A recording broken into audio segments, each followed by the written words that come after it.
बंदी छोड़ सतगुरु रामपाल जी परमेश्वर जी की जय हो। परम पिता परमात्मा सारी सृष्टि के रचनहार कुल मालिक असंख्य ब्रह्मांडों के स्वामी जगत गुरु तीनों लोकों में प्रवेश करके सबका धारण पोषण करने वाले राजाधिराज आत्माधार नाथों के नाथ देवों के देव महादेव सर्वेश्वर महेश्वर मृत्युंजय अजरो अमर आदि अनादि सनातनी प्रभु जगत पिता जगदीश्वर श्री श्री 1008 की उपाधि के वास्तविक अधिकारी अकाल मूर्त सौद स्वरूपी राम वासुदेव सर्वगतम ब्रह्म परम पूज्य प्रथम पूज्य परम संत परम पुरुष परम धनी परम दयालु सत्य कबीर हक्का कबीर अल्लाहु अकबर बाखबर अल्लाह ताला जगत के तारणहार जगत के मुक्तिदाता जगत के जगन्नाथ हारे के सहारे हिंदुओं के राम मुसलमानों के अल्लाह सिखों के वाहिगुरु ईसाइयों के मसीह दया के सागर दयानिधि करुणा के सागर करुणानिधि स्वयंभू परिभू संकट मोचन कष्ट हरण मंगल कर्ण दुख भंजन अविगत कबीर निर्विकार निर्विषम परमात्मा अलय अलेख सतगुरु आदि अनादि सतगुरु असली मर्यादा पुरुषोत्तम असली राम असली कृष्ण असली घनश्याम असली मुरारी राजाओं के राजा महाराजाओं के महाराजा शहंशाहों के शहंशाह सम्राटों के सम्राट भगवानों के भगवान अल्लाहों के अल्लाह प्रभुओं के प्रभु मसीहाओं के मसीह सच्चे वाहिगुरु बाबाओं के बाबा पीरों के पीर सेठों के सेठ जगत सेठ सावड़सा सेठ सर्वगुण संपन्न अनंत कोटि कलाओं के स्वामी अनंत कोटि ब्रह्मांडों के नायक योगियों में महायोगी ध्यानियों में महाध्यानी सिद्धों में परम सिद्ध ज्ञानियों में तत्वज्ञानी ब्रह्मज्ञानी महाज्ञानी परम ज्ञानी सर्वश्रेष्ठ ज्ञानी विज्ञानी युवा कबीर समर्थ कबीर असंवात अमित ओझा सच्चे रहनुमा करीम अल्लाह सुभान अल्लाह दुनिया के अंतिम पैगंबर 8 सितंबर 1951 से गांव धनाना जिला सोनीपत हरियाणा भारतवर्ष की पावन भूमि पे प्रकट रियल कल की भगवान श्री नारायण साकार हरि श्री बाबा साहेब नूर अनंत परमात्मा सच्चे दरवेश सच्चे बाखबर संत श्रोमणी सतगुरु रामपाल जी परमेश्वर जी के चरण कमल में साध संगति से जुड़े हुए देश विदेश से आप और हम सभी सत्सेवक भाई बहनों का अनंत कोटि दंडवत प्रणाम। सत्साई भाई और बहनों, बहुत बड़ी दया बहुत बड़ी मेहर पूज्य गुरुदेव भगवान की परमेश्वर रामपाल जी की, जिनके शुभ आशीर्वाद से विशेष आशीर्वाद से पूरे विश्व के मानव समाज को विशेषकर हिंदू समाज से जुड़े श्रद्धालुओं को परमपिता परमेश्वर जी के विषय में भक्ति मार्ग के विषय में वो सब कुछ जानने सुनने और समझने को मिल रहा है जिसके लिए ये आत्माएं सदियों से तड़प रही थी। क्योंकि हमारे ज्ञानहीन धर्मगुरु तत्व ज्ञान के अभाव में आप और हमसे शास्त्र विरुद्ध साधना ही करवाते आ रहे हैं, जिसके चलते धर्मगुरु भी धोखे में काल के षड्यंत्र में और धर्मगुरुओं के पीछे आंख बंद करके चलने वाले अंध श्रद्धालु भी धोखे में काल के जाल में। अब परमपिता परमेश्वर जी ने स्वयं सतलोक से चलकर पृथ्वी पर प्रकट होकर तत्वदर्शी संत की भूमिका करके आप और हमारे ऊपर रहम किया है, बड़ी दया की है, जिन्होंने इन धर्मशास्त्रों के सार को निकाल कर हमारे सामने पेश कर दिया है। और अब हमें बड़ी आसानी हो गई है परमात्मा की पहचान करने में। पहले हम जिस भक्ति को पहाड़ से भी कठिन माना करते थे, आज उस भक्ति को और उन धर्मशास्त्रों को जो हमारे लिए पहेलियां बनी हुई थी, आज सतगुरु रामपाल जी ने पहली कक्षा का कायदा बना दिया है, हमें उंगलियों पर रटवा दिया है। परमात्मा कौन है, कैसा है, कहाँ रहता है, क्या लीला करता है, कैसे वो प्राप्त होता है और परमात्मा से मिलने वाले सुख कैसे प्राप्त हों। साथ में परमेश्वर ने शास्त्र विरुद्ध साधना के अंतर्गत जो हम पहले श्री ब्रह्मा श्री विष्णु श्री शंकर जी को परमात्मा मानकर सर्वेश्वर महेश्वर स्वयंभू मानकर भक्ति किया करते थे, जिस भक्ति के कारण हमें किसी प्रकार का कोई भी आध्यात्मिक लाभ प्राप्त नहीं हो रहा था, हमें किसी भी प्रकार से सुख की प्राप्ति नहीं हो रही थी, शरीर में रोग है तो बढ़ता ही जा रहा था। अब परमेश्वर ने दया करी, हमें सतभक्ति मार्ग वाली गति प्रदान की, जिसके चलते हमारे वो सांसारिक कार्य भी बड़ी आसानी से सुलभ हो रहे हैं। तो भाइयों और बहनों, ऐसे परमपिता परमेश्वर जी की भक्ति करने में हमने किसी भी प्रकार की कोई भी आनाकानी या आलस्य नहीं करना चाहिए, क्योंकि इस समर्थ परमात्मा कबीर देव की भक्ति हमें युगों युगों उपरांत नसीब होती है।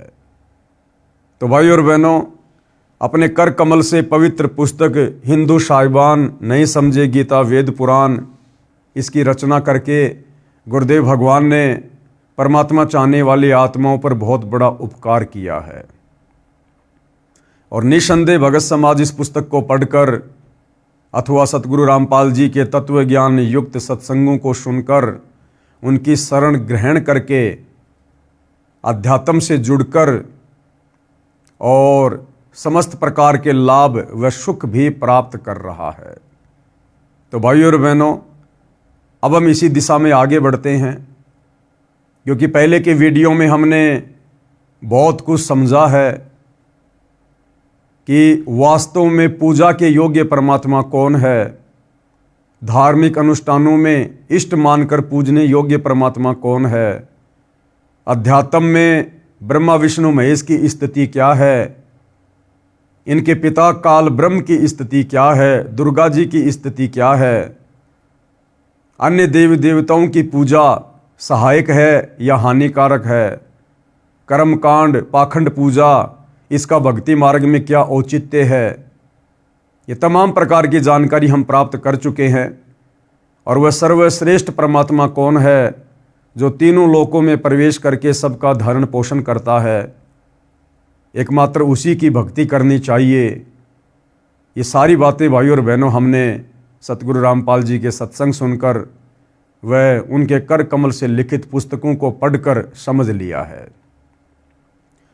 अब हमारे लिए भक्ति मार्ग की राह बड़ी आसान हो गई है।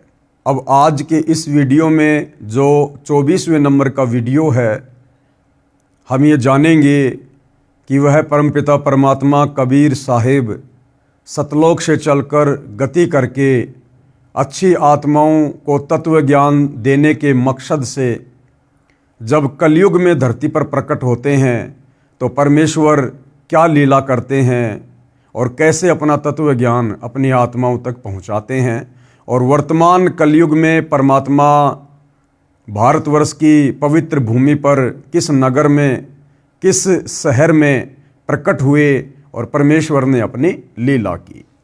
तो पवित्र पुस्तक हिंदू साहिबान नहीं समझे गीता वेद पुराण, पेज नंबर 324, कबीर परमेश्वर जी का कलयुग में अवतरण। लेखक यानी सतगुरु रामपाल जी के शब्दों में, बंदी छोड़ कबीर परमेश्वर जी ने द्वापर युग में अपने प्रिय शिष्य सुदर्शन वाल्मीकि जी को शरण में लिया था। भगत सुदर्शन जी के माता पिता ने परमेश्वर कबीर जी के ज्ञान को स्वीकार नहीं किया था।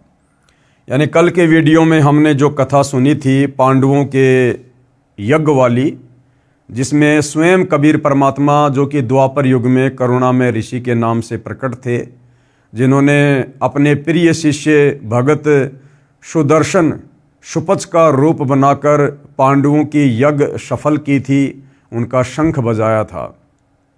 तो द्वापर युग में उसी सुपच सुदर्शन के माता पिताजी ने परमेश्वर कबीर जी की भक्ति को स्वीकार नहीं किया था, जिनके नाम थे, पिताजी का नाम भिखुराम तथा माताजी का नाम सुखवंती। जिस समय दोनों माता तथा पिता शरीर त्याग गए तो भगत सुदर्शन जी अत्यंत व्याकुल रहने लगे। देखो भाइयों और बहनों, इन कथाओं से हमने शिक्षा लेनी है।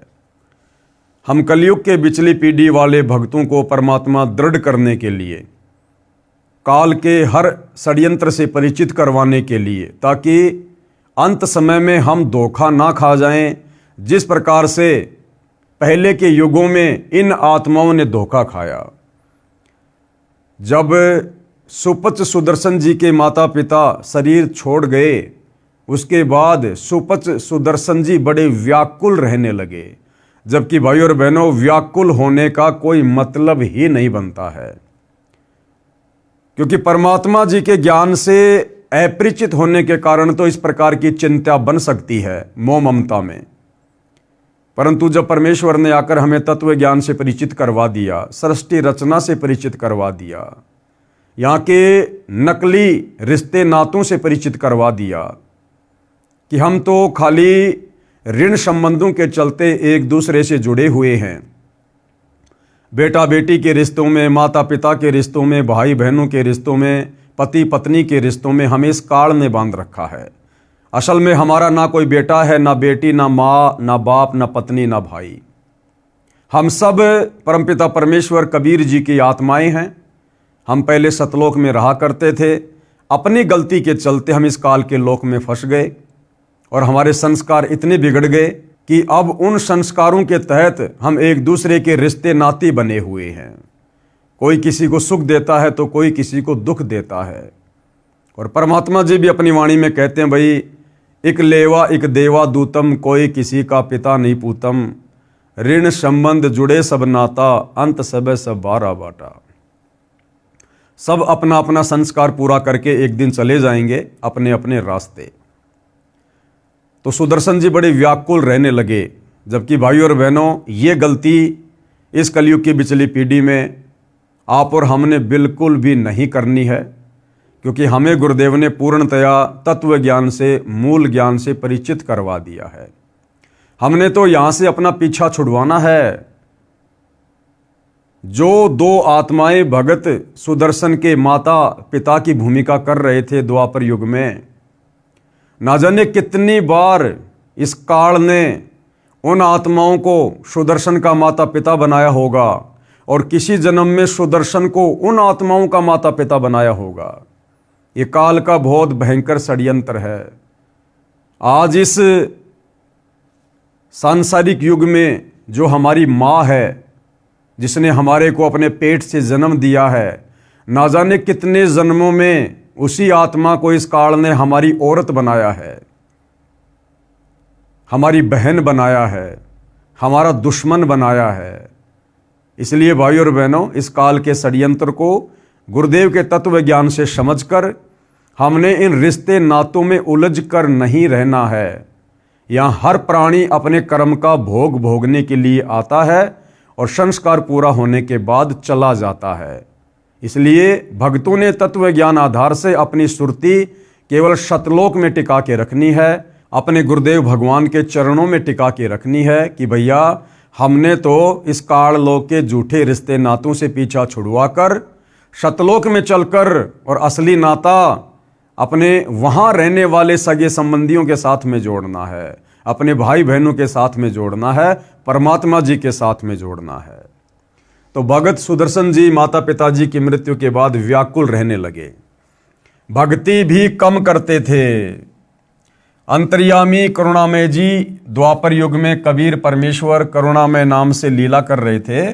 उन्होंने अपने भगत के मन की बात जानकर पूछा, हे भगत सुदर्शन, आपको कौन सी चिंता सता रही है? क्या माता पिता का वियोग सता रहा है या कोई अन्य पारिवारिक समस्या है? मुझे बताइए। भगत सुदर्शन जी ने कहा, हे बंदी छोड़, हे अंतर्यामी, आप सर्वज्ञ हैं, आप बाहर भीतर की सर्व स्थिति से परिचित हैं। हे प्रभु, मुझे मेरे माता पिता के निधन का दुख नहीं है, क्योंकि वे बहुत वृद्ध हो चुके थे। आपने बताया है कि ये 5 तत्व का पुतला एक दिन नष्ट होना है। मुझे चिंता सता रही है कि मेरे माता पिता अत्यंत पुण्यात्मा, दयालु तथा धर्मात्मा थे। उन्होंने अपनी भक्ति लोकवेद अनुसार की थी, जो शास्त्र विधि के विरुद्ध थी, जिस कारण से उनका मानव जीवन व्यर्थ गया। अब पता नहीं किस प्राणी की योनि में कष्ट उठा रहे होंगे। आपसे नम्र निवेदन आपका दास करता है, कि कभी मेरे माता पिता मानव शरीर प्राप्त करें तो उन्हें अपनी शरण में लेना परमेश्वर, तथा उन्हें भी भवसागर से यानी काल ब्रह्म के लोक से पार करना मेरे दाता। मुझे यही चिंता सता रही है।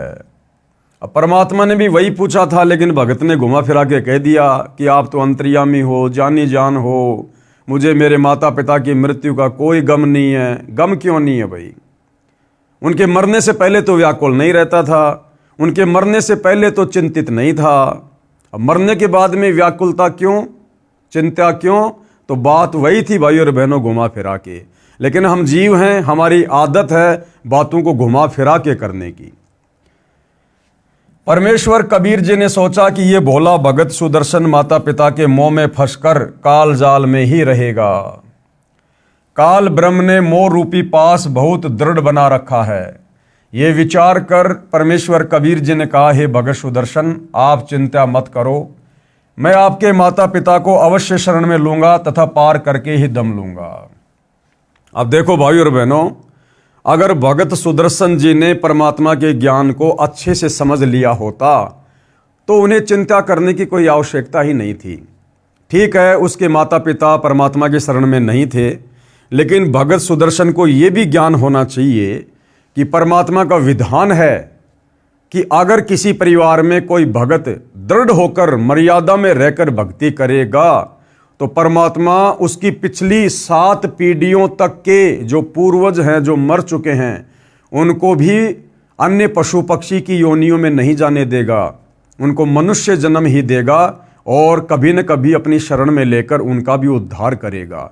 तो इस आधार से भी भगत सुदर्शन जी ने चिंता नहीं करनी चाहिए थी। आप सत्य लोग जाओ, ये चिंता छोड़ो।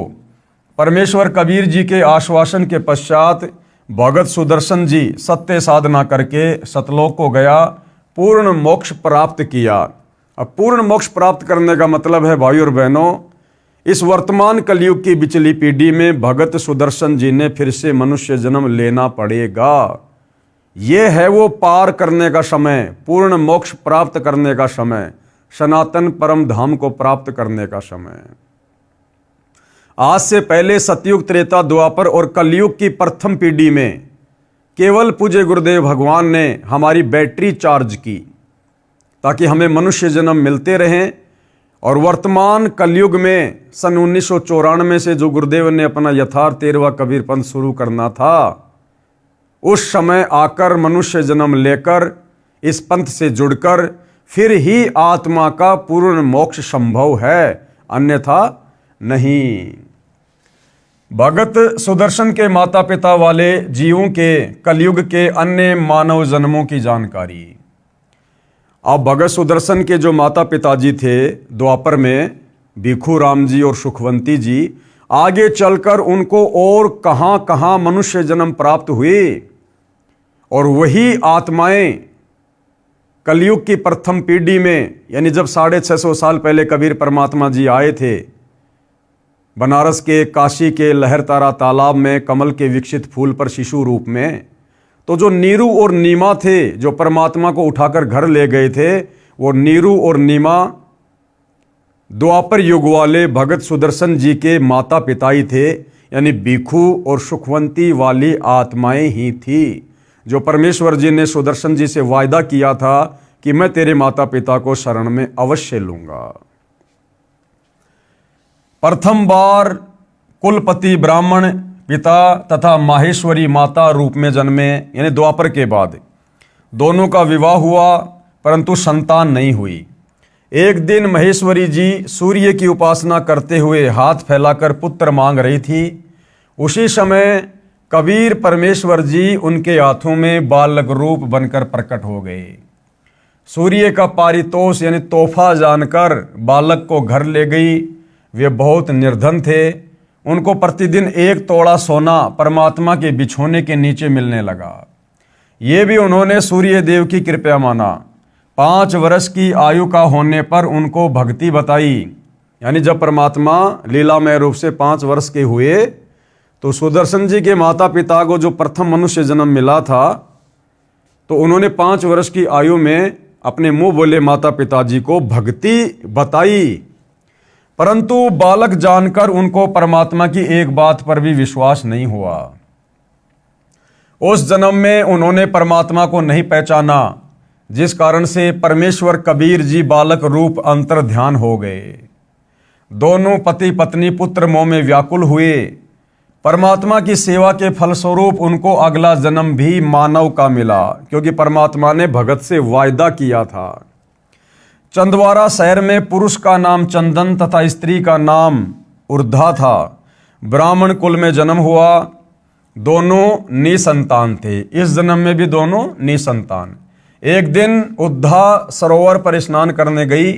वहां कबीर परमेश्वर जी कमल के फूल पर शिशु रूप धारण करके विराजमान हुए। उर्धा बालक कबीर को उठाकर घर ले गई। लोकलाज के कारण चंदन ने पत्नी से कहा कि इस बालक को जहां से लाई थी वहीं छोड़कर आ जा, कुल के लोग मजाक करेंगे। दोनों पति पत्नी परमात्मा को लेकर जल में डालने चले तो परमात्मा उनके हाथों से गायब हो गए। दोनों बहुत व्याकुल हुए। परमात्मा का पारितोष न लेने के भय से सारी आयु रोते रहे। अगला जन्म भी मानव का हुआ। यानी भाइयों और बहनों, जिसके वियोग में रोओगे, चिंतित रहोगे, वही प्राप्त होगा।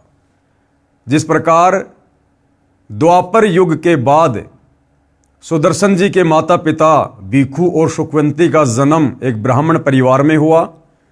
दोनों का संबंध आपस में पति और पत्नी का, संतान नहीं थी।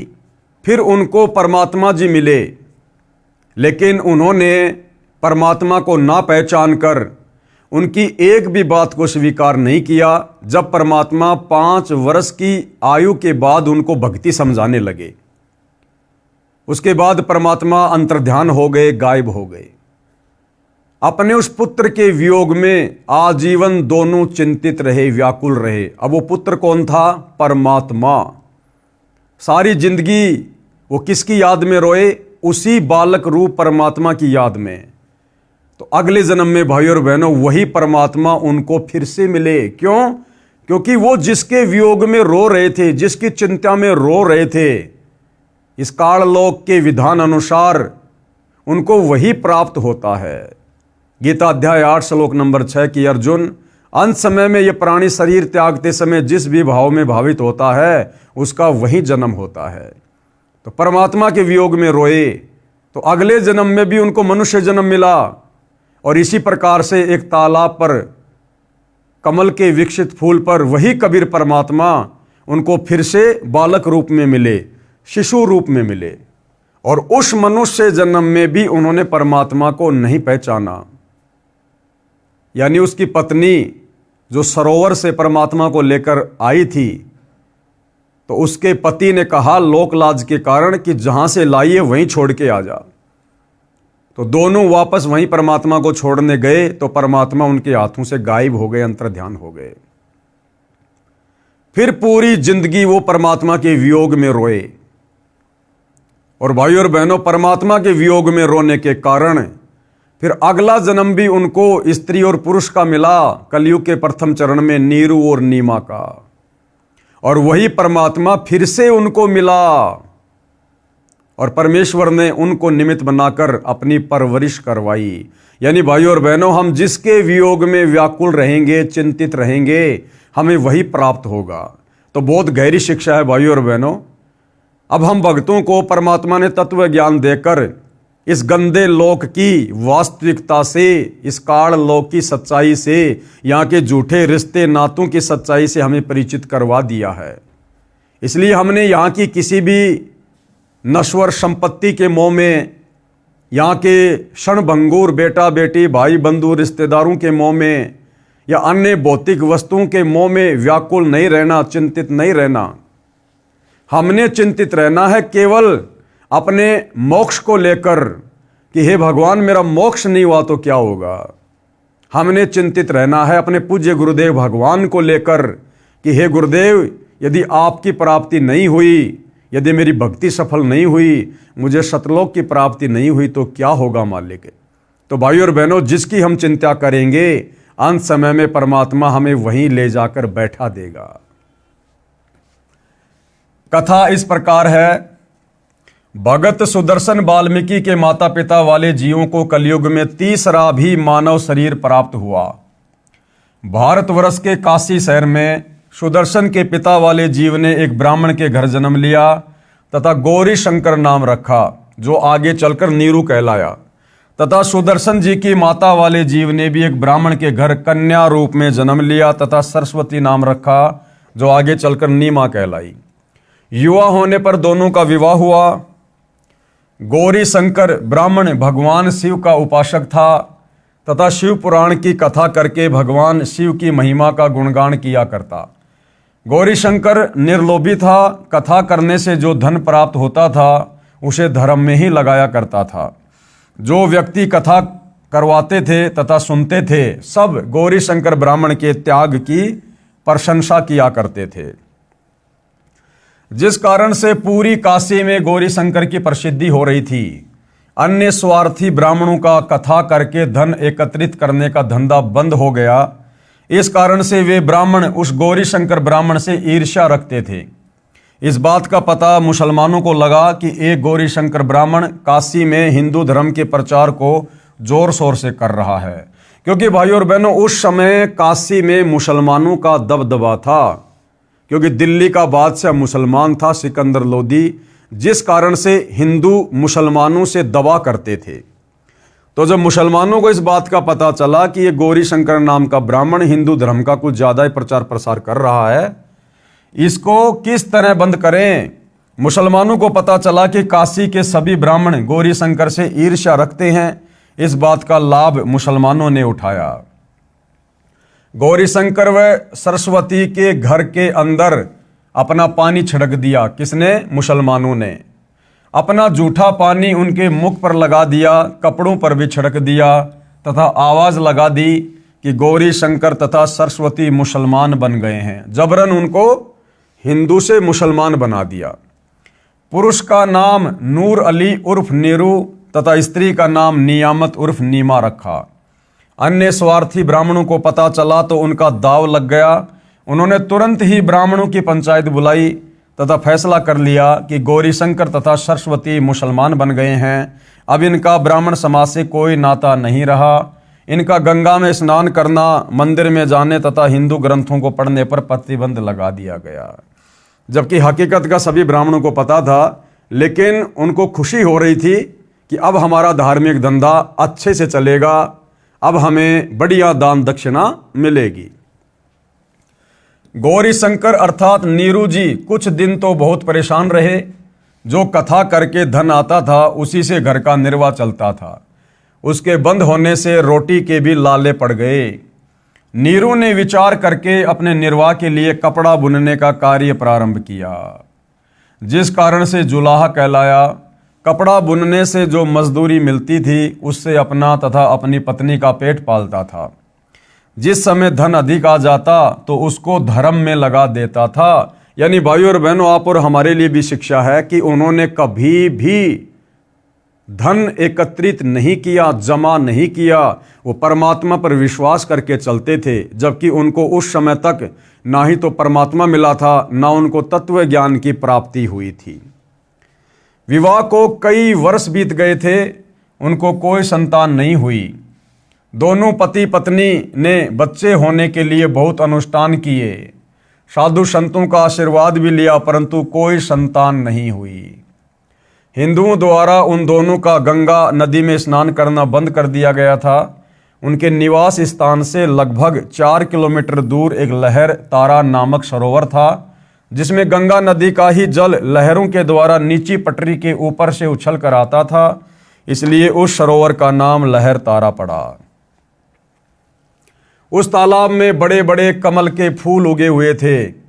मुसलमानों ने गौरी शंकर का नाम नूर अली रखा, जो उर्फ नाम से नीरू कहलाया, तथा पत्नी का नाम नियामत रखा, जो उर्फ नाम से नीमा कहलाई।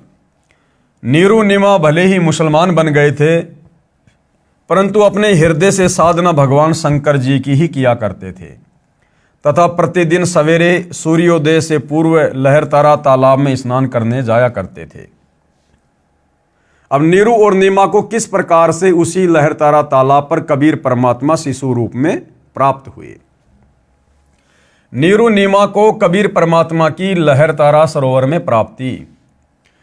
ज्येष्ठ मास की शुक्ल पूर्णमासी विक्रमी संवत 1455 सन 1398 सोमवार को भी ब्रह्म मुहूर्त का समय सूर्योदय से लगभग 1.5 घंटा पहले होता है, उसमें स्नान करने के लिए जा रहे थे।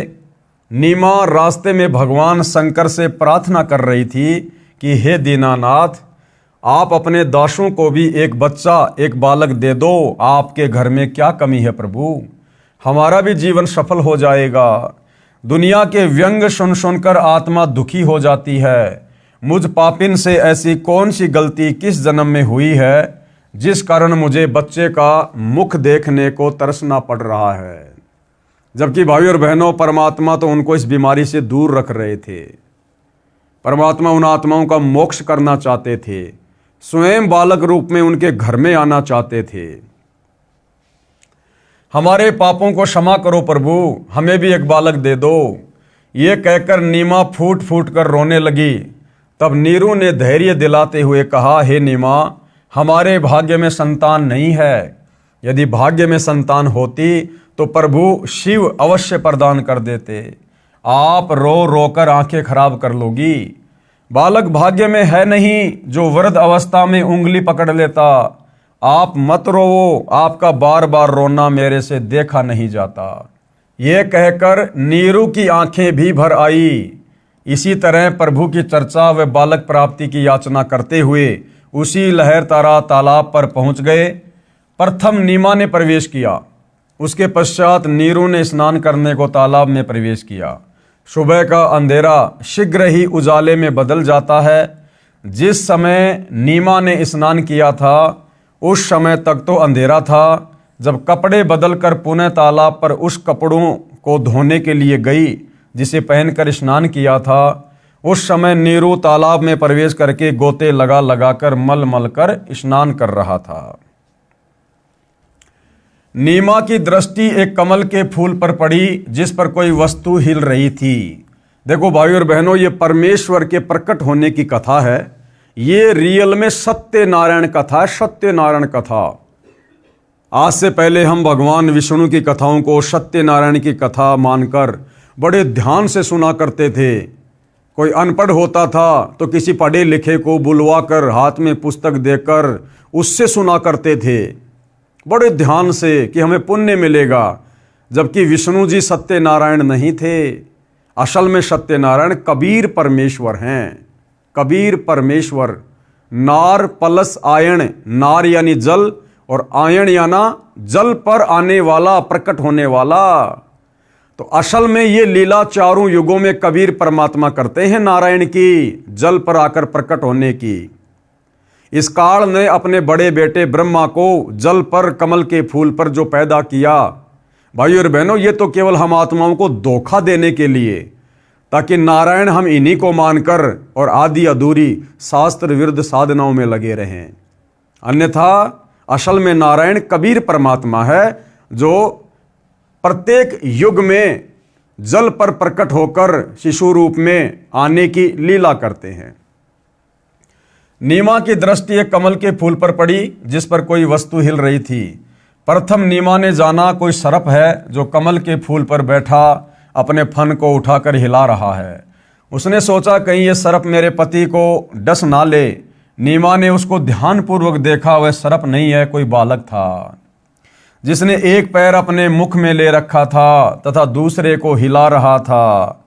नीमा ने अपने पति से ऊंची आवाज में कहा, देखियो जी, एक छोटा बच्चा कमल के फूल पर लेटा है, वह जल में डूब ना जाए।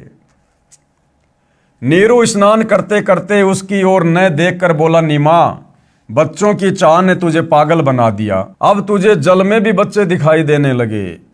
नीमा ने अधिक तेज आवाज में कहा, मैं सच कह रही हूं, देखो सचमुच एक बच्चा कमल के फूल पर वह रहा, देखो देखो। नीमा की आवाज में परिवर्तन व अधिक कशक देखकर नीरू ने उस ओर देखा जिस ओर नीमा हाथ से संकेत कर रही थी।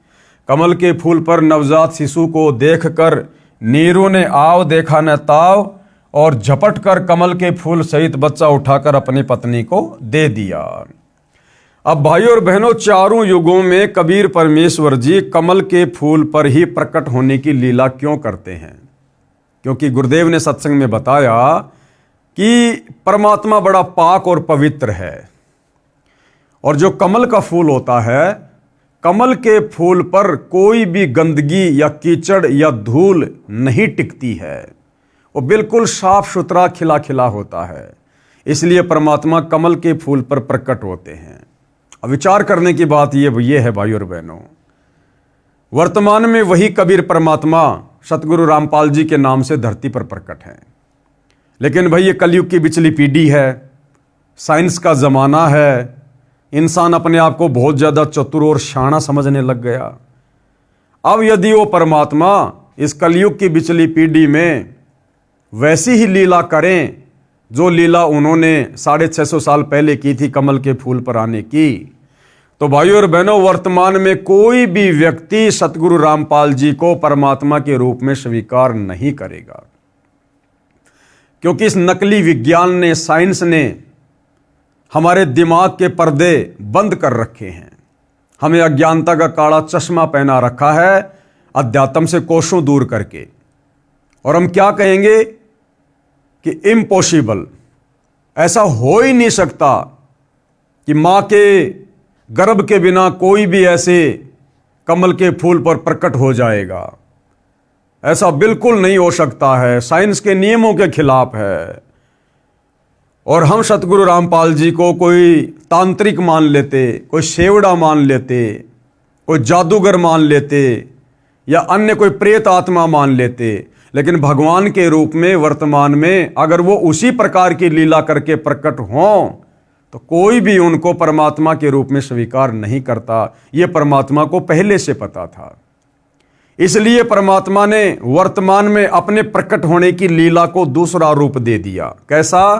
जैसे कि आदरणीय गरीबदास जी 350 साल पहले शिशु रूप में सतलोक से चलकर प्रकट हुए। सांसारिक दिखावे में उन्होंने मुंह बोला माता पिता बनाया। इसी प्रकार से वर्तमान में सतगुरु रामपाल जी प्रकट हुए हैं। भाइयों और बहनों, हमारी चरम दृष्टि का ये धोखा है। ये बात हमें उनके तत्व ज्ञान से समझ में आएगी कि कबीर परमात्मा ही तत्वदर्शी संत की भूमिका करता है। दूसरा सृष्टि में कोई तत्वदर्शी संत हो ही नहीं सकता। सारी सृष्टि में एकमात्र जगत गुरु कबीर परमात्मा ही होते हैं। और वर्तमान में एकमात्र जगत गुरु धरती पर सतगुरु रामपाल जी हैं, तो ये स्वयं कबीर परमात्मा है। तो किसी मां के गर्भ से जन्म लेकर आने का तो कोई मतलब ही नहीं होता, ये तो स्वयंभू परमात्मा है। हाँ, हमारी चरम दृष्टि को धोखा देने के लिए लीला परमात्मा जो मर्जी करे, तो वही लीला परमेश्वर ने की। आप और हमें लगता है, दुनिया की नज़रों में ऐसा प्रतीत होता है जैसा वो माँ के गर्भ से आए हैं, परंतु भाइयों और बहनों, ये हमारी चरम दृष्टि का धोखा है। जो परमात्मा इस धरती पर भी सतलोक से चलकर और कमल के फूल पर प्रकट होते हैं, क्योंकि कमल के फूल पर गंदगी नहीं टिकती, तो बोला वही कबीर परमात्मा सतगुरु रामपाल जी एक मां के गर्भ से जन्म लेकर गंदगी में जेर से लिपटकर भला बाहर क्यों आएंगे? तो भाइयों और बहनों, इस बात को भी वही आत्माएं समझ पाएंगी, इस लीला को वही आत्माएं समझ पाएंगी जो आत्माएं युगों युगों से भक्ति धन से सराबोर होंगी, जिनके भक्ति संस्कार मजबूत होंगे और जो संकेतों में परमेश्वर की हर बात को समझने के योग्य होंगी। अन्यथा लोग सौपन में भी विश्वास नहीं कर सकते कि सतगुरु रामपाल जी माँ के गर्भ से जन्म ना लेकर अपनी लीला के तहत हमारी चरम दृष्टि को धोखा देते हुए प्रकट हुए होंगे। तो परमात्मा जी कमल के फूल पर प्रकट हुए और नीरू और नीमा उनको वहां से उठाकर अपने घर ले गए। नीमा ने परमेश्वर कबीर जी को सीने से लगाया, मुख चूमा, पुत्रवत प्यार किया। जिस परमेश्वर की खोज में ऋषि मुनियों ने जीवन भर शास्त्र विधि विरुद्ध साधना की, उन्हें नहीं मिला, वही परमेश्वर भक्तमती नीमा की गोद में खेल रहा था। जिस शांतिदायक परमेश्वर को आनंद की प्राप्ति के लिए प्राप्त करने की इच्छा से साधना की जाती है, वही परमेश्वर नीमा के हाथों में सीने से लगा हुआ था। उस समय जो शीतलता व आनंद का अनुभव भगतमती नीमा को हो रहा था, उसकी कल्पना ही की जा सकती है। नीरू स्नान करके जल से बाहर आया। नीरू ने सोचा, यदि हम इस बच्चे को नगर में ले जाएंगे तो शहरवासी हम पर शक करेंगे, सोचेंगे कि ये किसी के बच्चे को चुरा कर लाए हैं, कहीं हमें नगर से निकाल ना दें। इस डर से नीरू ने अपनी पत्नी से कहा, नीमा, इस बच्चे को यहीं छोड़ दे, इसी में अपना हित है। नीमा बोली, हे पतिदेव, यह भगवान शंकर का दिया खिलौना है। इस बच्चे ने पता नहीं मुझ पर क्या जादू कर दिया है कि मेरा मन इस बच्चे के वश हो गया है। अब भाई, ये परमात्मा तो सबसे बड़ा जादूगर है, मैं इस बच्चे को नहीं त्याग सकती। नीरू ने नीमा को अपने मन की बात से अवगत करवाया, बताया कि ये बच्चा नगरवासी हमसे छीन लेंगे, पूछेंगे कहाँ से लाए हो, हम कहेंगे लहर तारा तालाब में कमल के फूल पर मिला है, हमारी बात पर कोई भी विश्वास नहीं करेगा, हो सकता है वे हमें नगर से भी निकाल दें। तब नीमा ने कहा, मैं इस बालक के साथ देश निकाला भी स्वीकार कर लूंगी, परंतु इस बच्चे को नहीं त्याग सकती। मैं अपनी मृत्यु को भी स्वीकार कर लूंगी, परंतु इस बच्चे से भिन्न नहीं रह सकूंगी। नीमा का हठ देखकर नीरू को क्रोध आ गया तथा अपने हाथ को थप्पड़ मारने की स्थिति में उठाकर आंखों में आंसू भरकर करुणा भरी आवाज में बोला, नीमा, मैंने आज तक तेरी किसी भी बात को नहीं ठुकराया। ये जानकर कि हमारे कोई बच्चा नहीं है, मैंने तुझे पति तथा पिता दोनों का प्यार दिया है, तू मेरे नम्र स्वभाव का अनुचित लाभ उठा रही है। आज मेरी स्थिति को न समझकर अपने हठी स्वभाव से मुझे कष्ट दे रही है। विवाहित जीवन में नीरू ने प्रथम बार अपनी पत्नी की ओर थप्पड़ मारने के लिए हाथ उठाया था तथा कहा था कि या तो इस बच्चे को यहीं रख दे, वरना आज मैं तेरी बहुत पिटाई करूंगा। उसी समय नीमा के सीने से चिपके बालक रूपधारी परमेश्वर बोले, हे नीरू, आप मुझे अपने घर ले चलो, आप पर कोई आपत्ति नहीं आएगी। मैं शतलोक से चलकर तुम्हारे हित के लिए यहाँ आया हूँ। नवजात शिशु के मुख से उपरोक्त वचन सुनकर नीरू यानी नूर अली डर गया, कहीं यह कोई देव या पितर या कोई सिद्ध पुरुष न हो और मुझे श्राप दे दे। अब देखो भाइयों और बहनों, जब 650 साल पहले नीरू और नीमा, जिन्होंने अपनी आंखों से कमल के फूल पर शिशु रूपधारी परमेश्वर कबीर को देखा, उठाया, और परमात्मा ने शिशु रूप में ही उनको संदेशा भी दिया, उसके बावजूद भी उन्होंने परमेश्वर को ना पहचान कर क्या समझा, क्या कह रहे हैं, वो दोनों डर गए, कहीं ये कोई देव या पितर या कोई सिद्ध पुरुष ना हो और मुझे श्राप ना दे दे। तो बोलो, अगर वर्तमान कलयुग की बिचली पीढ़ी में, इस भयंकर कलयुग में, साइंस के ज़माने में, अगर सतगुरु रामपाल जी किसी तालाब में या जोहड़ में विकसित कमल के फूल पर प्रकट होने की लीला करते, तो वर्तमान में भला उनको परमात्मा के रूप में कौन स्वीकार करता। इस डर से नीरू कुछ नहीं बोला, घर की ओर चल पड़ा। पीछे पीछे उसकी पत्नी परमेश्वर को प्यार करती हुई चल पड़ी। अब आगे की लीला। कबीर जी के सशरीर सत्यलोक से आने का साक्षी, सर्वप्रथम कबीर परमेश्वर जी को सतलोक से सशरीर शिशु रूप में आते हुए और उस लहर तारा तालाब में कमल के विकसित फूल पर प्रकट होते हुए किसने देखा था? कौन था साक्षी इस बात का? प्रतिदिन की तरह ज्येष्ठ मास की पूर्णमासी विक्रमी संवत 1455 1398 ईस्वी सोमवार को भी एक अष्टानंद नामक ऋषि, जो स्वामी रामानंद ऋषि जी के शिष्य थे, काशी शहर से बाहर बने तालाब लहर तारा तालाब के स्वच्छ जल में स्नान करने के लिए प्रतिदिन की तरह गए। ब्रह्म मुहूर्त का समय था। ब्रह्म मुहूर्त का समय सूर्योदय से लगभग 1.5 घंटा पहले का होता है। ऋषि अष्टानंद जी ने लहर तारा तालाब में स्नान किया। वे प्रतिदिन वहीं बैठकर कुछ समय अपनी पाठ पूजा किया करते थे।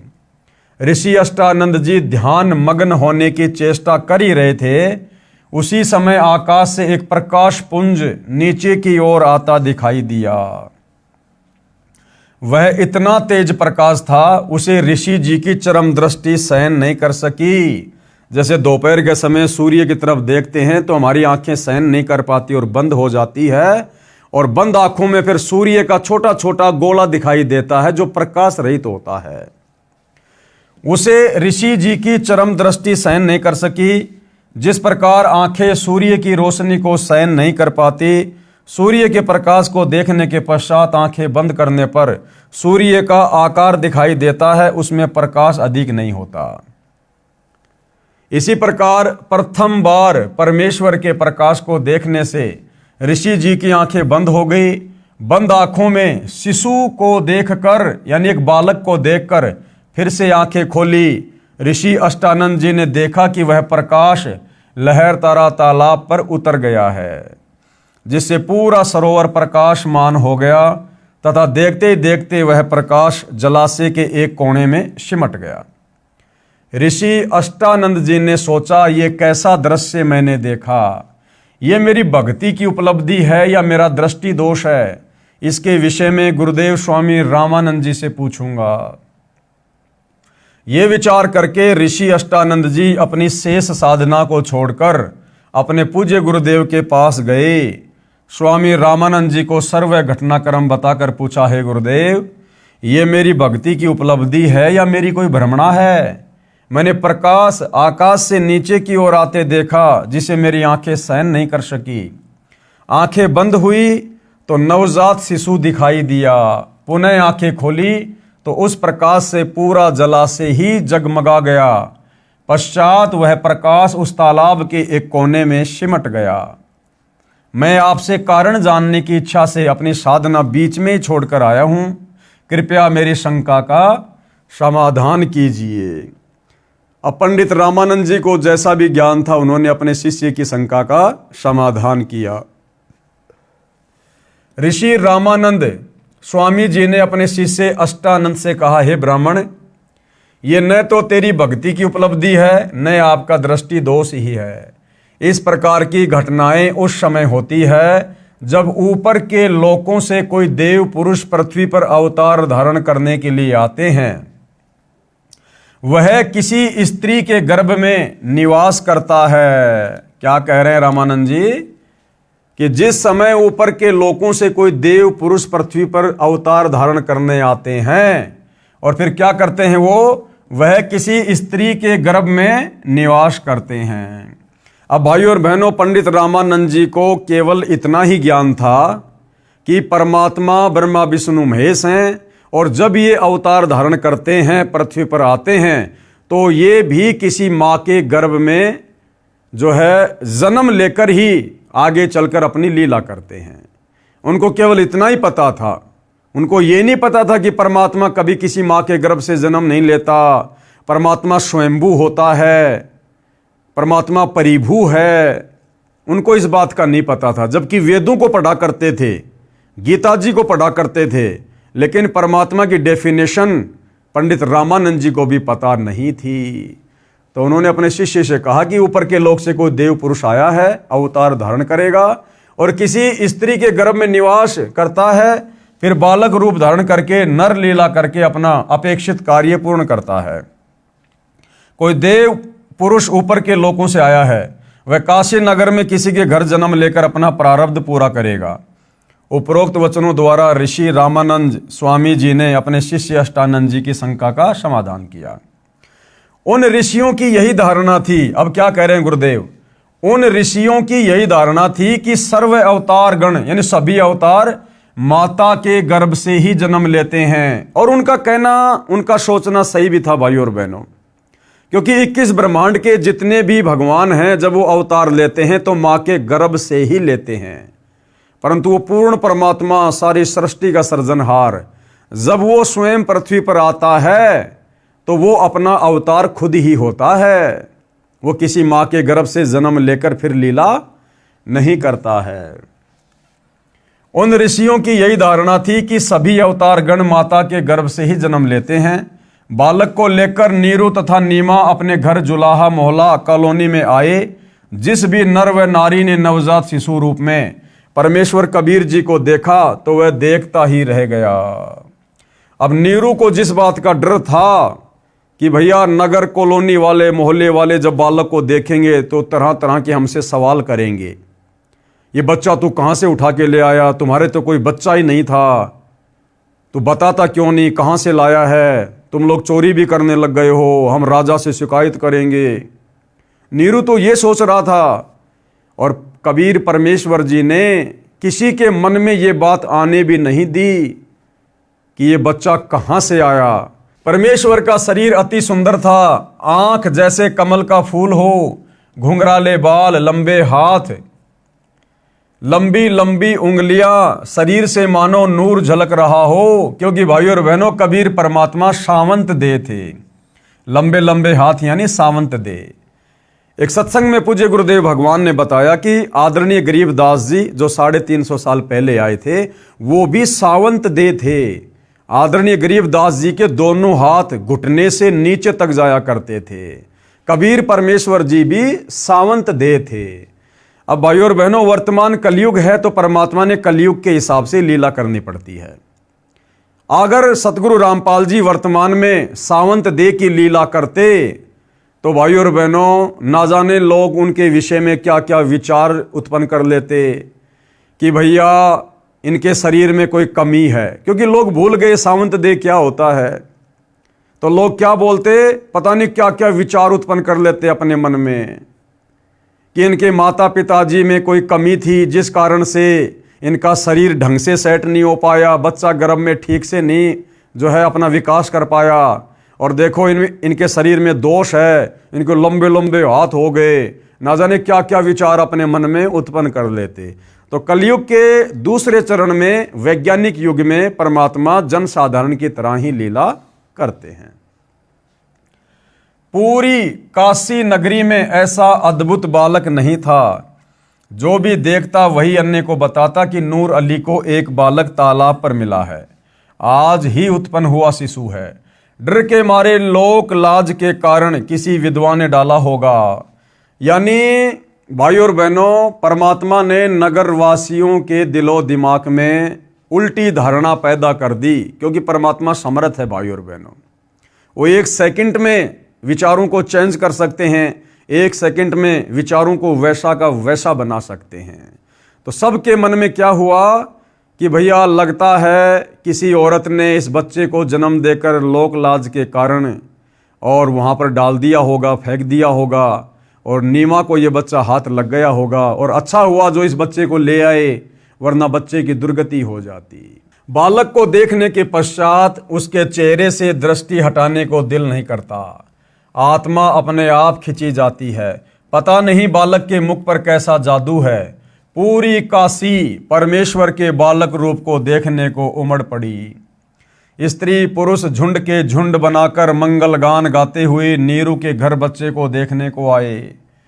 बच्चे यानी कबीर परमेश्वर को देखकर कोई कह रहा था यह बालक तो कोई देवता का अवतार है, कोई कह रहा था ये तो साक्षात विष्णु जी ही आए लगते हैं, कोई कह रहा था ये भगवान शिव ही अपनी काशी नगरी को कृतार्थ करने को उत्पन्न हुए हैं, कोई कह रहा था ये तो किन्नर का अवतार है, कोई कह रहा था ये पितर नगरी से आया है। ये सर्व वार्ता सुनकर नीमा अप्रसन्न होकर कहती थी कि मेरे बच्चे के विषय में कुछ मत कहो, हे अल्लाह मेरे बच्चे की इनकी नज़र से रक्षा करना। तुमने कभी बच्चा देखा भी है या नहीं? ऐसे समूह के समूह मेरे बालक को देखने आ रहे हो। आने वाले स्त्री पुरुष बोले, हे नीमा हमने बालक तो बहुत देखे हैं परंतु आपके बालक जैसा नहीं देखा, इसलिए हम इसे देखने आए हैं। ऊपर अपने अपने लोकों से श्री ब्रह्मा जी, श्री विष्णु जी तथा श्री शिव जी भी झांक कर देखने लगे। काशी के वासियों के मुख से अपने में से श्री ब्रह्मा, श्री विष्णु तथा श्री शिव में से एक यह बालक होने की बात सुनकर बोले कि यह बालक तो किसी अन्य लोक से आया है। यानी जब काशी वाले इस प्रकार की बातें कर रहे थे, कोई कह रहा था भैया ये तो ब्रह्मा जी का अवतार है, कोई कह रहा था ये तो साक्षात विष्णु जी आ गए, कोई कह रहा था भाई शंकर जी आ गए अवतार लेकर। तो ऊपर ब्रह्मा विष्णु महेश भी नीचे झांक कर देख रहे थे। तो वो भी आपस में बातें कर रहे थे कि भाई ये हमारे में से तो कोई नहीं है, ये तो किसी दूसरे लोक से आया है, भाई कोई परमात्मा ही है, कोई तगड़ा ही महापुरुष है। इसके मूल स्थान से हम भी अपरिचित हैं। उन्होंने भी अपनी दिव्य दृष्टि लगा के देख ली, ब्रह्मा विष्णु महेश को भी पता नहीं चला। तो उन्होंने कहा कि ये तो किसी अपरिचित लोक से आया है। अब भाई और बहनों, वो तो अपरिचित लोक ही है हमारे लिए, तो सत्यलोक। इसके मूल स्थान से हम भी अपरिचित हैं, परंतु है बहुत शक्ति युक्त, कोई सिद्ध पुरुष है। शिशु कबीर परमेश्वर का नामांकन।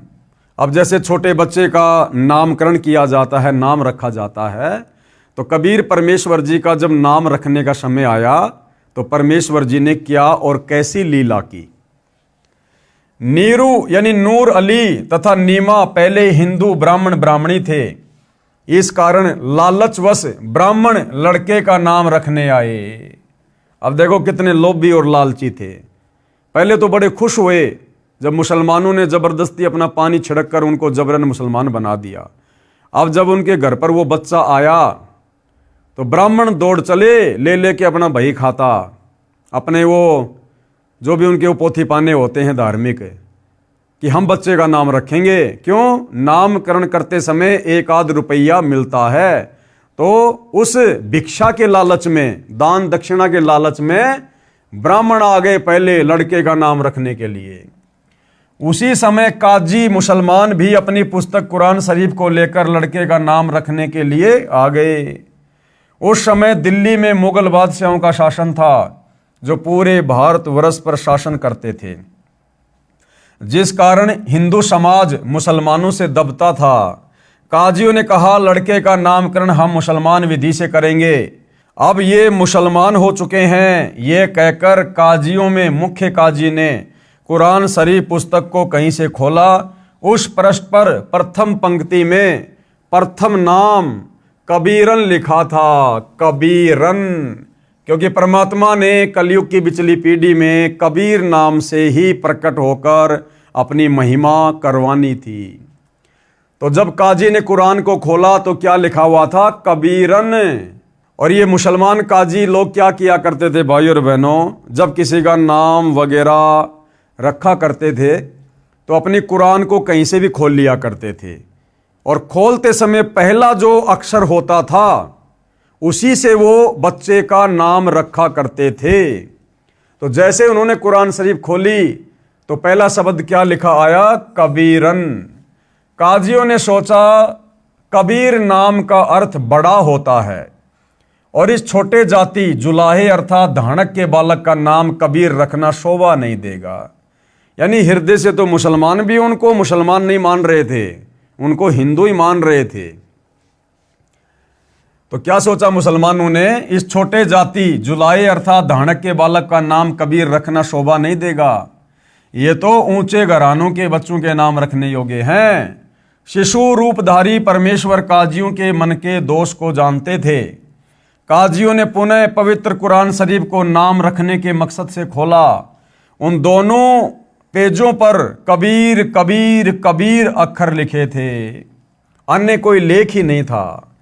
काजियों ने फिर कुरान शरीफ को खोला, उन पृष्ठों पर भी कबीर कबीर कबीर कबीर ही लिखा था। पूरी कुरान को परमात्मा ने कबीर कबीर कबीर कबीर नाम से भर दिया। काजियों ने पूरी कुरान का निरीक्षण किया तो उनके द्वारा लाई गई कुरान शरीफ में सभी अक्षर कबीर कबीर कबीर कबीर हो गए। काजी बोले इस बालक ने कोई जादू मंत्र करके हमारी कुरान शरीफ को ही बदल डाला। तब कबीर परमेश्वर शिशु रूप में बोले, हे काशी के काजियों, मैं कबीर अल्लाह अर्थात अल्लाहु अकबर हूँ, मेरा नाम कबीर ही रखो। काजियों ने अपने साथ लाई कुरान को वहीं पटक दिया तथा चले गए। बोले इस बच्चे में कोई प्रेत आत्मा बोलती है। अब भाइयों और बहनों, परमात्मा को पहचानना इतना आसान नहीं है। ऐसी ऐसी लीला कर दी भगवान ने। क्या किसी ने ऐसा चमत्कार किया था जो लिखे हुए अक्षरों को चेंज कर दे?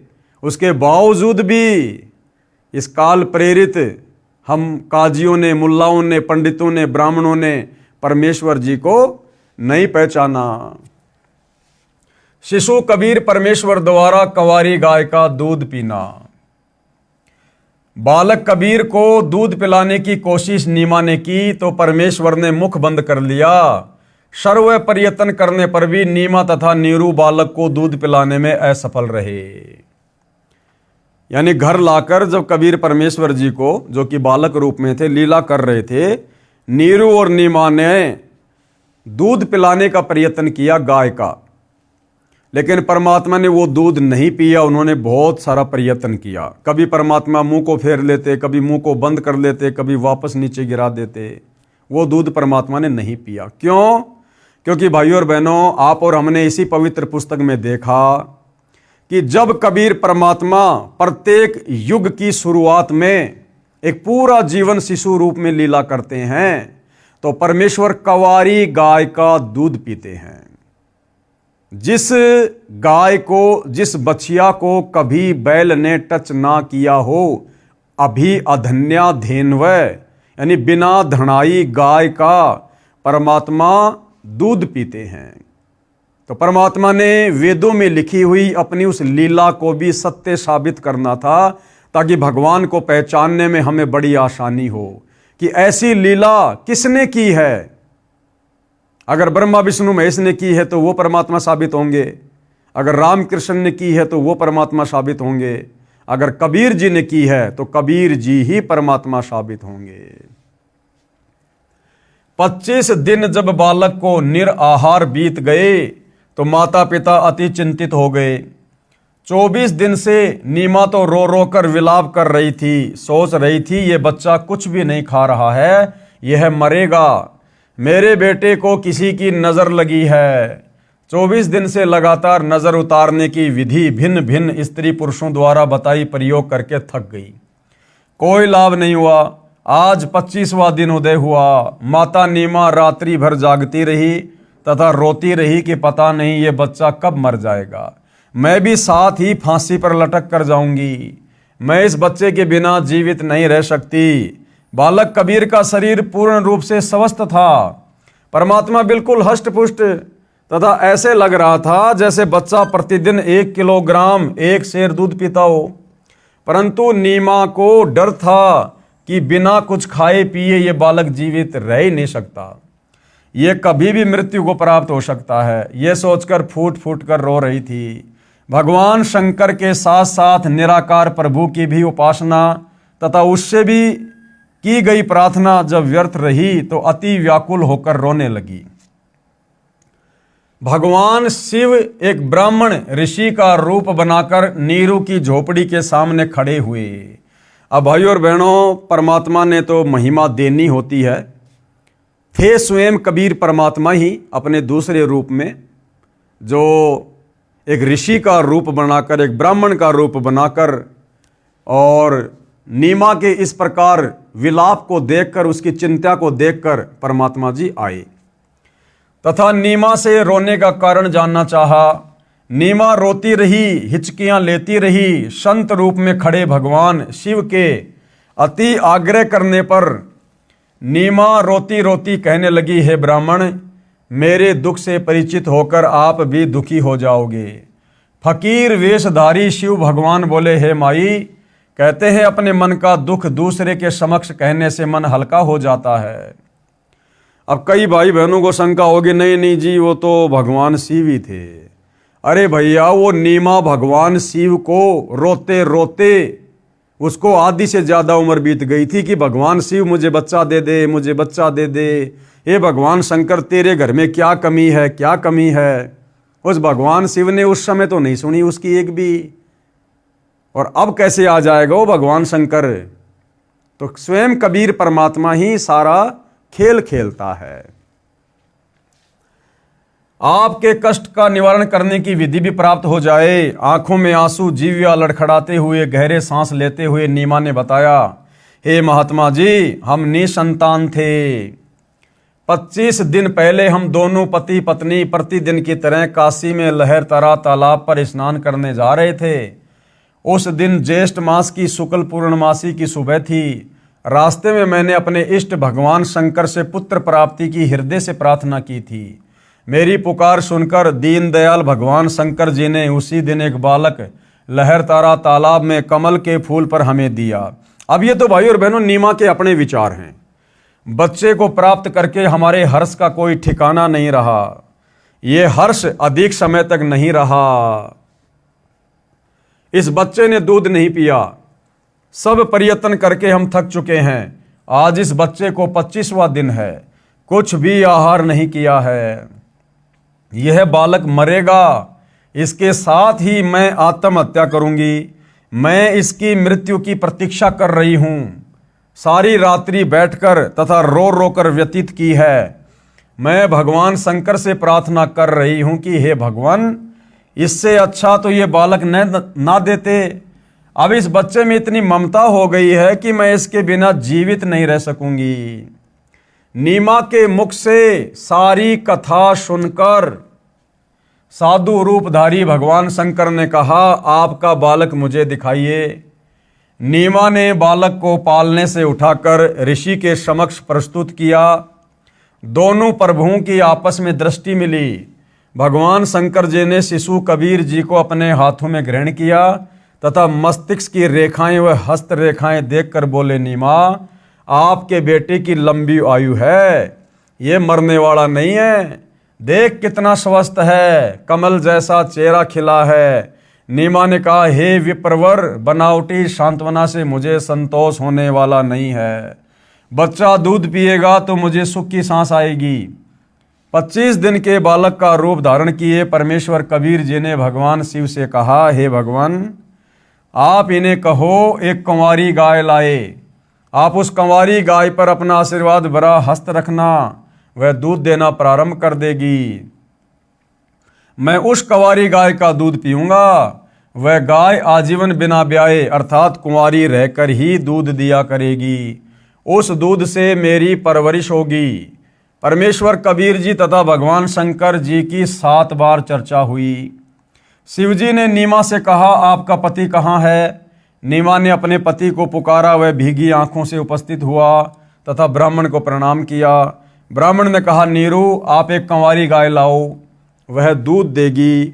उस दूध को ये बालक पिएगा। नीरू कंवारी गाय ले आया तथा साथ में कुम्हार के घर से एक ताजा छोटा घड़ा यानी 4 किलोग्राम क्षमता का मिट्टी का पात्र भी लेकर आया। परमेश्वर कबीर जी के आदेश अनुसार विप्र रूपधारी शिव जी ने उस कंवारी गाय की पीठ पर हाथ मारा। जैसे थपकी लगाते हैं, गौ माता के थन लंबे लंबे हो गए तथा थनों से दूध की धार बह चली। नीरू को पहले ही वह पात्र थनों के नीचे रखने का आदेश दे रखा था। दूध का पात्र भरते ही थनों से दूध निकलना बंद हो गया। वह दूध शिशु रूपधारी परमेश्वर कबीर जी ने पिया। नीमा ने ब्राह्मण रूपधारी भगवान शिव के चरण लिए तथा कहा, आप तो साक्षात भगवान शिव के रूप हो। आपको भगवान शिव ने ही हमारी पुकार सुनकर भेजा है। अब देखो भाई और बहनों, एक और बहुत भयंकर काल का षड्यंत्र है आप और हम सभी जीवात्माओं को भ्रमित करने के लिए। इस काल ने अपने तीनों बेटों के जो नाम रखे हैं, ब्रह्मा, विष्णु और शिव, ये नाम भी भाई और बहनों कबीर परमात्मा के ही नाम हैं। ब्रह्मा यानी सारी सृष्टि को रचने वाला, उत्पन्न करने वाला। असल में वो ब्रह्मा भी सतगुरु रामपाल जी हैं। विष्णु का अर्थ आपने वेदों में देख लिया, कबीर परमात्मा जी के लिए है कि अग्ने तनुर असी, विष्णवे तवा सोमस्य तनुर असी, कबीर अंभारी असी, बंभारी असी, सवर ज्योति रितधाम आशी। यानी जो परमात्मा तीनों लोकों में प्रवेश करके सबका पालन पोषण करता है, वह वास्तव में विष्णु है। और शिव यानी अविनाशी सत्य परमात्मा, तो वो भी कबीर परमात्मा ही है। दूसरा, इसने जो अवतार भेजे हैं, उन अवतारों के नाम भी इस परमात्मा के नाम पर रख दिए ताकि दुनिया भ्रमित रहे। राम, असल में राम कौन है? कबीर परमात्मा है। कृष्ण, आप जब कृष्ण शब्द का अर्थ पढ़ेंगे, देखेंगे तो पता चलेगा सर्वाधिक आनंद देने वाला। तो असल में वो कृष्ण भी कबीर परमात्मा ही है। तो भाइयों और बहनों, ये सारे के सारे नाम जो इस काल ने अपने अवतारों के रखे हैं, अपने इन तीनों पुत्रों ब्रह्मा विष्णु महेश के रखे हैं, या आगे चलकर ऋषि मुनियों ने सहस्त्रनामा बना दिया, विष्णु सहस्त्रनामा, शंकर जी के बहुत सारे नाम रख दिए। ये सारे नाम कबीर परमेश्वर जी की उपमात्मक पदवी के नाम है, जो इस काल ने हम जीवों को धोखा देने के लिए रखवा दिए हैं। हम निर्धन व्यक्ति आपको क्या दक्षिणा दे सकते हैं? हे विप्र, 24 दिनों से हमने कोई कपड़ा भी नहीं बुना है। विप्र रूपधारी भगवान शंकर बोले। अब देखो भाइयों और बहनों, ऐसे पता चलता है कि वो शंकर जी नहीं थे, उस साधु के रूप में स्वयं कबीर परमात्मा ही थे। तो जब नीरू निमा ने कहा कि हे साधु जी, हम आपको क्या दक्षिणा दे सकते हैं, 25 दिन से हमने तो कोई काम धंधा भी नहीं किया, हम तो गरीब आदमी हैं। तो साधु रूप में परमात्मा क्या बोले, क्या वाणी बोली परमात्मा ने? उस वाणी से हमें पता चलेगा कि साधु रूप में वो कौन थे। साधु भूखा भाव का, धन का भूखा नहीं। जो कोई धन का भूखा, वो साधु भी नहीं। अब ये वाणी किसकी? कबीर परमेश्वर जी की। तो भाइयों और बहनों, स्वयं कबीर परमात्मा जी थे। इस वाणी को बोलकर फिर उन्होंने ये साबित कर दिया कि कोई शंकर वंकर जी नहीं थे, स्वयं कबीर परमात्मा ही थे। ये कहकर विप्र रूपधारी शिव जी ने वहां से प्रस्थान किया। विशेष वर्णन अध्याय ज्ञान सागर के पृष्ठ 74 तथा शवशम वेदबोध के पृष्ठ 134 पर भी है, जो इस प्रकार है, यानी कबीर सागर में लिखा हुआ है। कबीर सागर के ज्ञान सागर के पेज 74 पर। सुत काशी को ले चले लोग देखन तहां आए, यानी नीरू और नीमा बालक रूपधारी कबीर परमेश्वर को अपने घर ले चले तो काशी के लोग देखने के लिए आने लगे।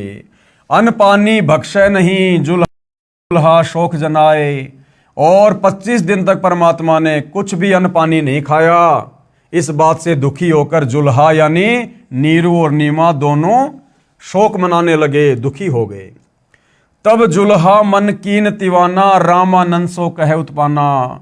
तो नीरू फिर पंडित रामानंद जी के पास गए इसका उपाय जानने के लिए, क्योंकि उस समय पंडित रामानंद जी काशी में सुप्रसिद्ध ब्राह्मण थे।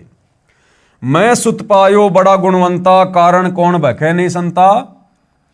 तो नीरू ने कहा रामानंद जी से कि मैंने बड़े भाग्य से जो है एक पुत्र को मैंने प्राप्त किया है।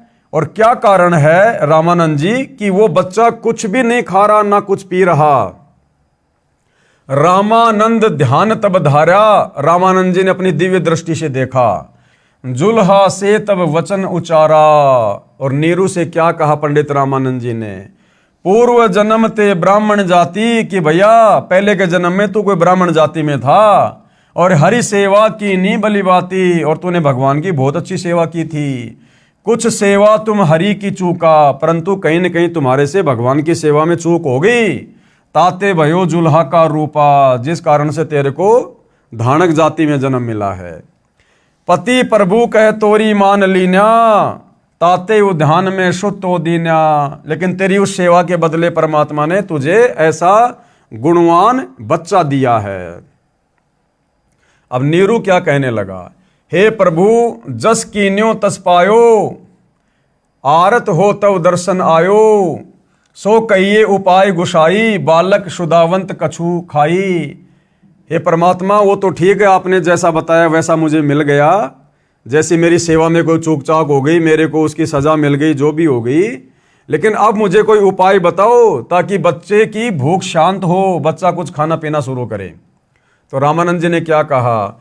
रामानंद अस युक्ति विचारा, तब सुत को ही ज्ञानी अवतारा। कि भैया तेरा बेटा कोई ज्ञानी अवतार है। और बचिया जाही बैल नहीं लागा, सो लाई ठाट करो ते आगे। और तुम ऐसी बचिया लाओ जिसको कभी बैल ने छुआ भी ना हो। साखी दूध चले ते ही थनते, दूध ही धरो छिपाई। शुदावंत तब होवे, तब ही दियो पिलाई। कि उस बचिया का दूध निकालो, दूध को छुपा के रखो, और जब बच्चा रोवे या जैसे कोई भी दूध पीने के लिए कहे, उसी समय उसको दूध पिलाओ। जुल्हा एक बछिया ले आवा। अब नीरू एक बछिया ले आया। चलो दूत कोई मर्म न पावा। चलो दूध जुल्हा हरसाना, राखो छिपाई कहूं नहीं जाना। और जब बछिया ने दूध दिया तो नीरू की खुशी का कोई ठिकाना नहीं रहा और दूध को छुपा के रख दिया। पीवत दूध बाल कबीरा, खेलत संतों संग जो मत धीरा। और परमात्मा ने फिर उस दूध को सहर्ष स्वीकार किया, पिया। ज्ञान सागर पेज 73 पर चौपाई। भगवान शंकर तथा कबीर बालक की चर्चा। नोट, यह प्रकरण अधूरा लिखा है, फिर भी समझने के लिए मेरे ऊपर कृपया है, यानी गुरुदेव भगवान कह रहे हैं अपने आप को छुपाते हुए। परमेश्वर कबीर जी की पहले ये वाणी पढ़े जो ज्ञान सागर के पेज 73 पर लिखी है, फिर अंत में सार ज्ञान ये दास रामपाल दास बताएगा। घर नहीं रहो पुरुष और नारी, मैं शिवसों अस वचन उचारी। आन के बार बदत हो योग, आपन नार करत हो भोग। नोट, जो वाणी कोष्टक में लिखी है वे वाणी ज्ञान सागर में नहीं लिखी हैं, जो पुरातन कबीर ग्रंथ से ली गई हैं। ऐसा भ्रम जाल फैलाया, परम पुरुष का नाम मिटाया। काशी मरे तो जन्म न होई, स्वर्ग में बांस तास का सोई। मगर मरे तो गद्दा जन्म पावा, काशी मरे तो मोक्ष करावा। और पुन तुम सब जग ठग राख्या, काशी मरे हो अमर तुम भाख्या। जब शंकर होय तब काला, ब्रह्मांड किस हो बेहाला। तुम मरो और जन्म उठाओ, और इनको कैसे अमर कराओ। सुनो शंकर एक बात हमारी, एक मंगाओ धेनु कंवारी। साथ कोरा घट मंगवाओ, बछिया के पीठ हाथ फिराओ। दूध चलेगा थनते भाई, रुक जाएगा बर्तन भर जाई। सुनो बात देवी के पूता, हम आए जग जगावन सूता। पूर्ण पुरुष का ज्ञान बताऊं, दिव्य मंत्र दे अमर लोक पहुंचाऊं। तब तक नीरू जुल्हा आया, रामानंद ने जो समझाया। रामानंद की बात लागी खारी, दूध देवेगी गाय कंवारी। जब शंकर पंडित रूप में बोले, कंवारी धनु लाओ तो ले। साथ कोरा घड़ा भी लाना, तास में धेनु दूध भराना। तब जुल्हा बछिया अरु बर्तन लाया, शंकर गाय पीठ हाथ लगाया। दूध दिया बछिया कंवारी, पिया कबीर बालक लीलाधारी। नीरू नीमा बहुते अरसाई, पंडित शिव की स्तुति गाई। कहे शंकर ये बालक नाही, इनकी महिमा कही न जाई। मस्तक रेख देख मैं बोलूं, इनकी समतुल काहे को तोलूं। ऐसा नक्षत्र देखा नाही, घूम लिया मैं सब ठाही। इतना कहाँ तब शंकर देवा, कबीर कहे बस कर भेवा। मेरा मरम न जानने कोई, चाहे ज्योति निरंजन होई। हम हैं अमर पुरुष अवतारा, भव से जीव उतारूं पारा। इतना सुन चले शंकर देवा, शिव चरण धर की नीरू नीमा सेवा। ए स्वामी मम भिक्षा लीजे, सब अपराध क्षमा हमरे कीजे। कह शंकर हम नहीं पंडित भिखारी, हम हैं शंकर त्रिपुरारी। साधु संत को भोजन कराना, तुम्हारे घर आए रहमाना। ज्ञान सुन शंकर लजा आई, अद्भुत ज्ञान सुन सिर चकराई। ऐसा निर्मल ज्ञान अनोखा, सचमुच हमार है नहीं मोखा। कबीर सागर अध्याय सवसम वेदबोध पेज नंबर 132 से 134 तक परमेश्वर कबीर जी की प्रकट होने वाली वाणी है, परंतु इसमें भी कुछ गड़बड़ कर रखी है। इन नकली कबीर पंथियों ने काल प्रेरणा से कबीर सागर में भी बहुत ज्यादा गड़बड़ कर रखी है। कहा कि जुलाहा नीरू अपनी पत्नी का गोना, यानी विवाह के बाद प्रथम बार अपनी पत्नी को उसके घर से लाने को गोना अर्थात मुकलावा कहते हैं। ये गलत है। जिस समय परमात्मा कबीर जी नीरू को मिले उस समय उनकी आयु लगभग 50 वर्ष की थी। अब विचार करो, गोने से आते समय कोई बालक मिल जाए तो कोई अपने घर नहीं रखता, वह पहले गांव तथा सरकार को बताता है, फिर उसको किसी निसंतान को दिया जाता है यदि कोई लेना चाहे तो, नहीं तो राजा उसको बाल गृह में रखता है या अनाथालय में छोड़ते हैं। नीमा ने तो बच्चे को छोड़ना ही नहीं चाहा था, फिर भी जो सच्चाई है वह वही है। हमने परमात्मा पाना है, उसको कैसे पाया जा सकता है, वह विधि सत्य है तो मोक्ष संभव है।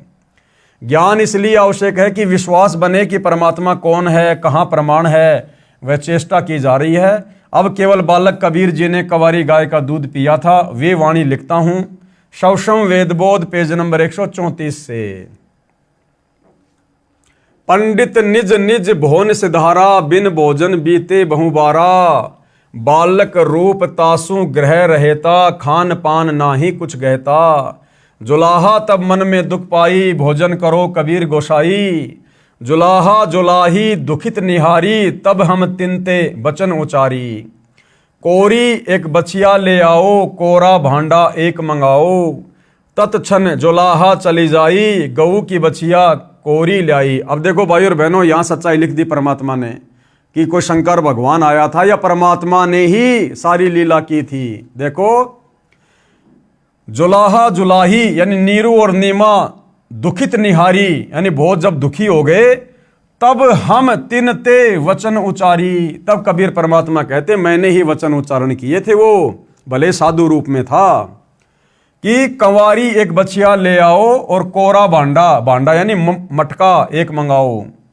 तत्क्षण जुलाहा चली जाई, तुरंत नीरू चला गया और गऊ की बछिया कंवारी लाई। कोरा भांडा यानी बिल्कुल नया मटका एक ले आई, भांडा बछिया दोनों आई। दोनों कबीर के सन्मुख आना, बछिया दिशा दृष्टि निजताना। बछिया हेठ सो भांडा धरेऊ, ताके थनही दूध ते भरेऊ। दूध हमारे आगे दरही, यही विधि खान पान नित करही। अब इन वाणियों में भाई और बहनों कहीं भी शंकर जी का नाम नहीं है कि शंकर जी आए थे, साधु रूप बनाकर आए थे। परमात्मा ने सारा खेल खेला था। अब भाई और बहनों, कबीर परमेश्वर जी के विषय में वेदों में कहां लिखा है कि जब वो कबीर परमात्मा शिशु रूप में धरती पर प्रकट होता है तो उनके परवरिश की लीला कंवारी गायों के दूध से होती है। और इस प्रकार की लीला जिस महापुरुष के जीवन काल में हुई है, कंवारी गायों के दूध से पालन पोषण की, वही असल में वेदों के अनुसार कबीर परमात्मा है। तो वेद भी इसी बात की गवाही दे रहे हैं। कौन सा वेद? ऋग्वेद मंडल 9 सूक्त 1 और मंत्र 9 इसी बात की गवाही दे रहा है। अभी इम अधन्या उत श्रृणंती धेनव शिशुम सोम इंद्रियाय पातवे। अभी इमम यानी अधन्या उत श्रृणंती धेनव शिशुम सोमम इंद्राय पातवे। और क्या कह रहे हैं परमात्मा? भावार्थ, पूर्ण परमात्मा अमर पुरुष जब लीला करता हुआ बालक रूप धारण करके स्वयं प्रकट होता है, सुख सुविधा के लिए जो आवश्यक पदार्थ शरीर वर्दी के लिए चाहिए वह पूर्ति कंवारी गायों द्वारा की जाती है। अर्थात उस समय अधन्या धेनव यानी कंवारी गाय अपने आप दूध देती है, जिससे उस पूर्ण प्रभु की परवरिश होती है। तो वेद भी इस बात की गवाही दे रहे हैं कि कंवारी गायों के दूध से परवरिश केवल उसी परमपिता परमेश्वर की होती है जो कबीर परमात्मा सतलोक से चलकर शिशु रूप में प्रकट होकर पृथ्वी पर लीला करते हैं। अन्य ब्रह्मा विष्णु महेश राम कृष्ण या अन्य किसी भी धर्म के किसी भी महापुरुष के जीवन काल में उनके बाल्य काल में जो उनकी परवरिश होती है वो इस प्रकार से नहीं होती है जिस प्रकार से वेदों में लिखी अपनी महिमा के अनुसार कबीर परमेश्वर जी की होती है। तो इति सिद्धम कि काशी वाला जुलाहा कबीर, काशी वाला धाणक कबीर ही पूर्ण ब्रह्म परमात्मा है और एकमात्र उसी को इष्ट मानकर पूजा करने से हमारी आत्मा का कल्याण संभव है। अब नीरू को धन की प्राप्ति, क्योंकि काफी दिनों से महीने भर से नीरू ने कोई काम धाम नहीं किया, केवल बच्चे की चिंता में लगे रहे, जिस कारण से कुछ लोगों का उनके ऊपर उधार लेने के चलते कर्जा भी हो गया था। तो परमेश्वर ने क्या दया बख्शी उस परिवार के ऊपर। बालक की प्राप्ति से पूर्व दोनों जने पति पत्नी मिलकर कपड़ा बुनते थे। 25 दिन बच्चे की चिंता में कपड़ा बुनने का कोई कार्य न कर सके, जिस कारण से कुछ कर्ज नीरू को हो गया। कर्ज मांगने वाले भी उसी 25वें दिन आ गए तथा बुरी भली कहकर चले गए। कुछ दिन तक कर्ज न चुकाने पर यातना देने की धमकी सेठ ने दे डाली। अब देखो, बहुत सारे भाई बहन हैं, नया नया नाम लेते हैं, ज्ञान इतना सुनते नहीं हैं और बाद में कहते हैं कि भैया मेरा तो कर्जा नहीं उतर रहा, मेरा तो कर्जा नहीं उतर रहा, परमात्मा ये कर देते हैं वो कर देते हैं, मेरे ऊपर बहुत कर्जा है। देखो, जिसके घर में शिशु रूप में खुद कबीर भगवान आए, प्रकट हुए, और वो आत्माएं भी किस प्रकार से कर्जे में डूबी हुई थी, उनको भी लोग पैसे के लिए धमकी दे दे के जा रहे थे, धमकी दे दे के, जबकि उनकी झोपड़ी में सारी सृष्टि का पालन पोषण करने वाला, लोगों को सेठ बनाने वाला, राजा बनाने वाला, दुनिया को धन देने वाला वो कबीर परमात्मा विराजमान था। तो भाई और बहनों, ये भक्ति ज्ञान आधार की है। अगर परमात्मा की शरण में है, मर्यादा में रह के भक्ति कर रहे हैं, नेक नीति ईमानदारी से जैसा भी छोटा मोटा काम धंधा कर रहे हैं और लोगों से पैसा लिया हुआ है, यदि वापस लौटाने की हमारी नीयत है तो भाई और बहनों, कोई फांसी नहीं तोड़ देगा, कोई मर्डर नहीं कर देगा। हम परमात्मा की शरण में हैं, सबकी बुद्धि परमात्मा के हाथ में है। इसलिए हमने धैर्य पूर्वक इस ज्ञान को अच्छे से समझकर भक्ति और भगवान में किसी प्रकार का दोष प्रकट ना करते हुए हमने भक्ति पे लगे रहना है। धीरे धीरे सारे कार्य परमात्मा अवश्य ठीक करता है। दोनों पति पत्नी अति चिंतित हो गए, अपने बुरे कर्मों को कोसने लगे। एक चिंता का समाधान होता है, दूसरी तैयार हो जाती है। देख लो भाई, एक चिंता का समाधान हुआ, कबीर परमात्मा ने दूध पीना शुरू किया तो दूसरी चिंता आ गई कि अब इनका कर्जा कहां से दें, ये मांगने वाले धमकी दे रहे हैं, परेशान कर रहे हैं, मारेंगे पीटेंगे। तो भैया आप और हमने भी विचार करना चाहिए। आप और हम तो केवल भगवान की भक्ति कर रहे हैं, इनके तो घर में भगवान था, फिर भी आगे से आगे टेंशन और चिंता। तो भाई और बहनों, हमने इतना ज़्यादा चिंतित ना होकर परमेश्वर में जो है ध्यान ही लगाना चाहिए। परमेश्वर की भक्ति से ही सारी चिंताएं धीरे धीरे, गुरुदेव कहते हैं, समाप्त होती हैं। माता पिता को चिंतित देख बालक बोला, हे माता पिता आप चिंता ना करो, आपको प्रतिदिन एक सोने की मोहर 10 ग्राम सोना पालने के बिछोने के नीचे मिलेगा। अब कोई ये ना सोचे कि भगवान मुझे भी इसी प्रकार से रोजाना 1 ग्राम सोना दे देगा। ये भगवान तो पूरी धरती को सोना बना दे, लेकिन वर्तमान में कलयुग की बिचली पीढ़ी में, इस वैज्ञानिक युग में परमात्मा इस प्रकार से कोई विशेष चमत्कार नहीं करेंगे। हालांकि वो कर सकते हैं, उनकी मौज है, लेकिन ज्ञान आधार से देखा जाए तो परमात्मा हमारी भक्ति को सफल करवाने के लिए हमसे नेक नीति ईमानदारी से छोटा मोटा काम धंधा अवश्य करवाएंगे, ताकि उस मेहनत से कमाए हुआ पैसे हम 2 पैसे परमात्मा को 10वें अंश के रूप में, दान धर्म के रूप में देंगे तो हमारा धर्म में सहयोग होगा और हमारी सेवा भी बनेगी। आप अपना कर्ज उतार कर अपना तथा गऊ का खर्च निकालकर शेष बचे धन को धर्म कर्म में लगाना।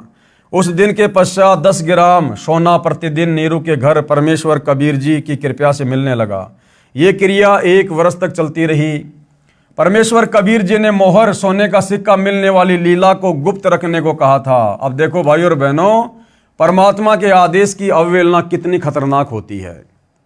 शिशु रूप में कबीर परमात्मा ने नीरू नीमा को साफ साफ कह दिया था कि तुम्हें रोजाना 1 सिक्का सोने का मिलता है, इस बात को तुमने गुप्त रखना है, यह मेरा आदेश है, किसी को नहीं बताना आपने।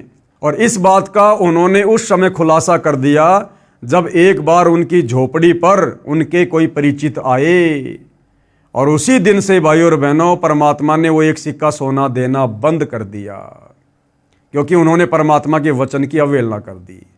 तो इसी प्रकार भाई और बहनों, वर्तमान में गुरुदेव भगवान ने, उसी कबीर परमेश्वर ने इस भक्ति को देते समय हमें जो नियम बताए हैं, जो मर्यादाएं बताई हैं, सत्संगों में जो उन्होंने हमें आदेश दिए हैं, यदि हम उनके उन वचनों की अवहेलना करेंगे तो हमारे साथ भी वैसा ही होगा। ये क्रिया 1 वर्ष तक चलती रही। परमेश्वर कबीर जी ने मोहर सोने का सिक्का मिलने वाली लीला को गुप्त रखने को कहा था। एक दिन नीमा की प्रिय सखी उसी समय नीरू के घर पर आई जिस समय वह कबीर जी को जगाने का प्रयत्न कर रही थी।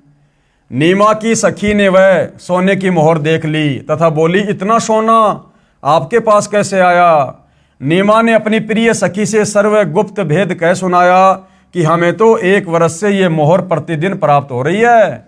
हमारे घर पर भाग्यशाली लड़का कबीर जब से आया है, हम तो आनंद से रहते हैं। अगले दिन ही सोना मिलना बंद हो गया। भाई जो गुरु वचन पर डट गए, कट गए फंद 84 के। तो नीरू और नीमा ने सतगुरु के वचन को तोड़ दिया, उनके वचन की अवहेलना कर दी, उनके आदेश की अवहेलना कर दी। अब देखो भाई और बहनों, वचन तोड़ना, परमेश्वर के वचन की अवहेलना करना सबसे बड़ा दोष है। बार बार गुरुदेव भगवान भी सत्संगों में कहते हैं कि बच्चों, भक्ति चाहे किसी कारण कम हो जाए, परंतु मर्यादा यानी वचन जो गुरुदेव ने हमें बता दिए हैं वो नहीं तोड़ने। आप और हम भाई बहन सतलोक से इस काल के गंदे लोक में क्यों आए? सिर्फ इसी कारण से क्योंकि हमने सतलोक में परमात्मा के वचन की अवहेलना की थी। हमने उनकी मर्यादाओं को तोड़ दिया था, उनके आदेश की पालना नहीं की, हल्के में ले लिया, जिस प्रकार नीमा ने हल्के में ले लिया। सतलोक में जब यह काल तप कर रहा था, आप और हम सभी आत्माएं इसके ऊपर आसक्त हो गई, इसको देखने के लिए जाया करते थे।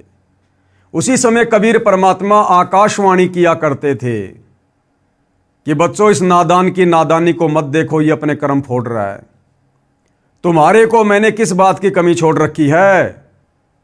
तुम्हारे पास में किस चीज की कमी है? बार बार समझाया परमात्मा ने हमें, कई बार आकाशवाणी की, लेकिन हमने परमेश्वर के वचन पर ध्यान नहीं दिया। हमने परमेश्वर की आकाशवाणी को, अपने पिता की आवाज को हल्के में ले लिया और उनके वचन की अवहेलना हो गई।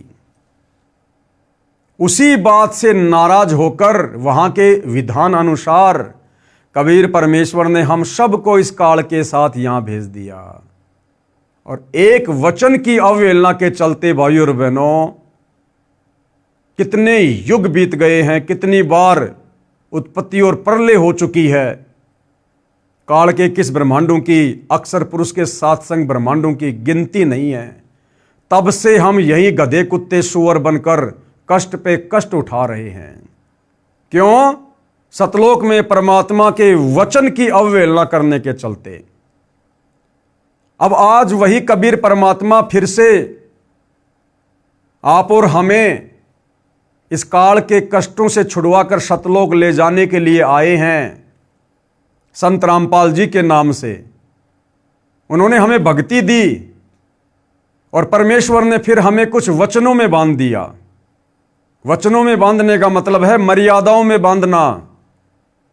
परमेश्वर ने हमें कुछ वचन दे दिए कि बेटा, तुमने शराब नहीं पीनी, मांस नहीं खाना, जुआ नहीं खेलना, ये मैच वगैरह नहीं देखना, बालों में डाई नहीं लगाना, किसी देवी धाम पर नहीं जाना, किसी तीर्थ धाम पर नहीं जाना, आन उपासना नहीं करनी, मोबाइल में वीडियो गेम नहीं देखना, ये फिल्में और फालतू के सीरियल नाटक नहीं देखना।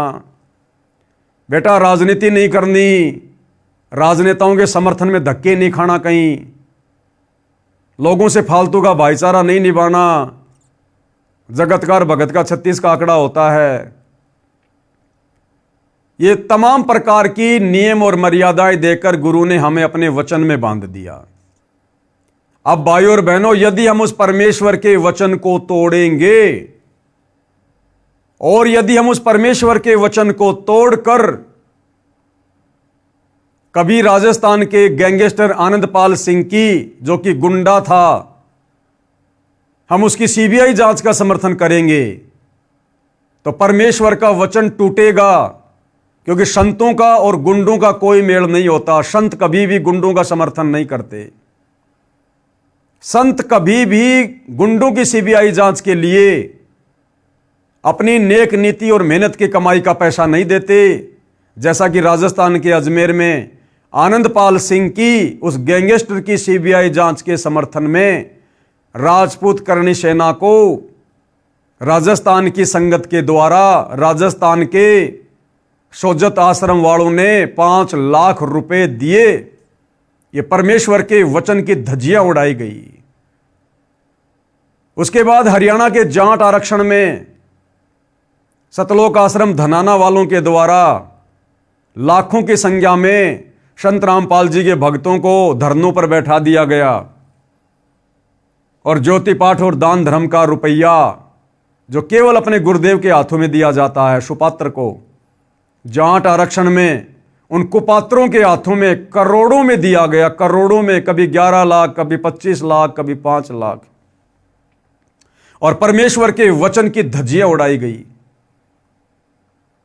हरियाणा के सोनीपत के गोहाना में जाट धर्मशाला का 5वां फ्लोर सतलोक आश्रम धनाना वालों ने बनवाकर, गुरुदेव के कलयुगी परिवार ने बनवाकर लगभग 1 करोड़ रुपया उस धर्मशाला में लगाया भक्तों के ज्योति पाठ और दान का। परमेश्वर के वचन की धज्जियां उड़ाई गई। अयोध्या के राम मंदिर में, वो राम मंदिर आन उपासना का केंद्र, वहां आने वाले लोग आन उपासी, और वहां जाकर सतलोक आश्रम वालों ने 1 महीने का भंडारा लगाया, आन उपासना को बढ़ावा दिया, परमेश्वर के वचन की धज्जियां उड़ाई गई।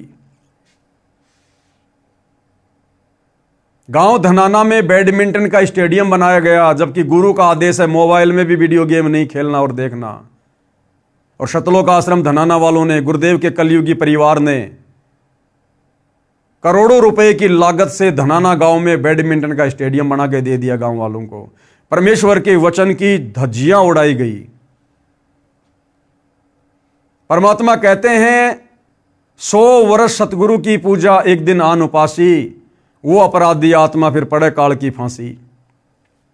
सतलोक आश्रम धनाना वालों ने, गुरुदेव के परिवार ने 500 हरियाणा रोडवेज की बसों में भक्तों को बैठाकर आन उपासना के तहत रोहतक के पैरावर में परशुराम की जयंती के दिन कम से कम 50,000 संगत को वहां मुख्यमंत्री की रैली में बैठा दिया। परमेश्वर के वचन की धज्जियां उड़ाई गई। हाल ही कुछ दिन पहले हिसार की जाट धर्मशाला में एक समाज सेवी छोटू राम की जयंती मनाई गई, और परमात्मा ने हमें मना किया है किसी मरे हुए व्यक्ति की जयंती पर, उसकी पुण्यतिथि पर, उसकी बरसी पर, उसकी यादगार पर हम लोगों ने नहीं जाना है। हमने मुर्दों की पूजा नहीं करनी।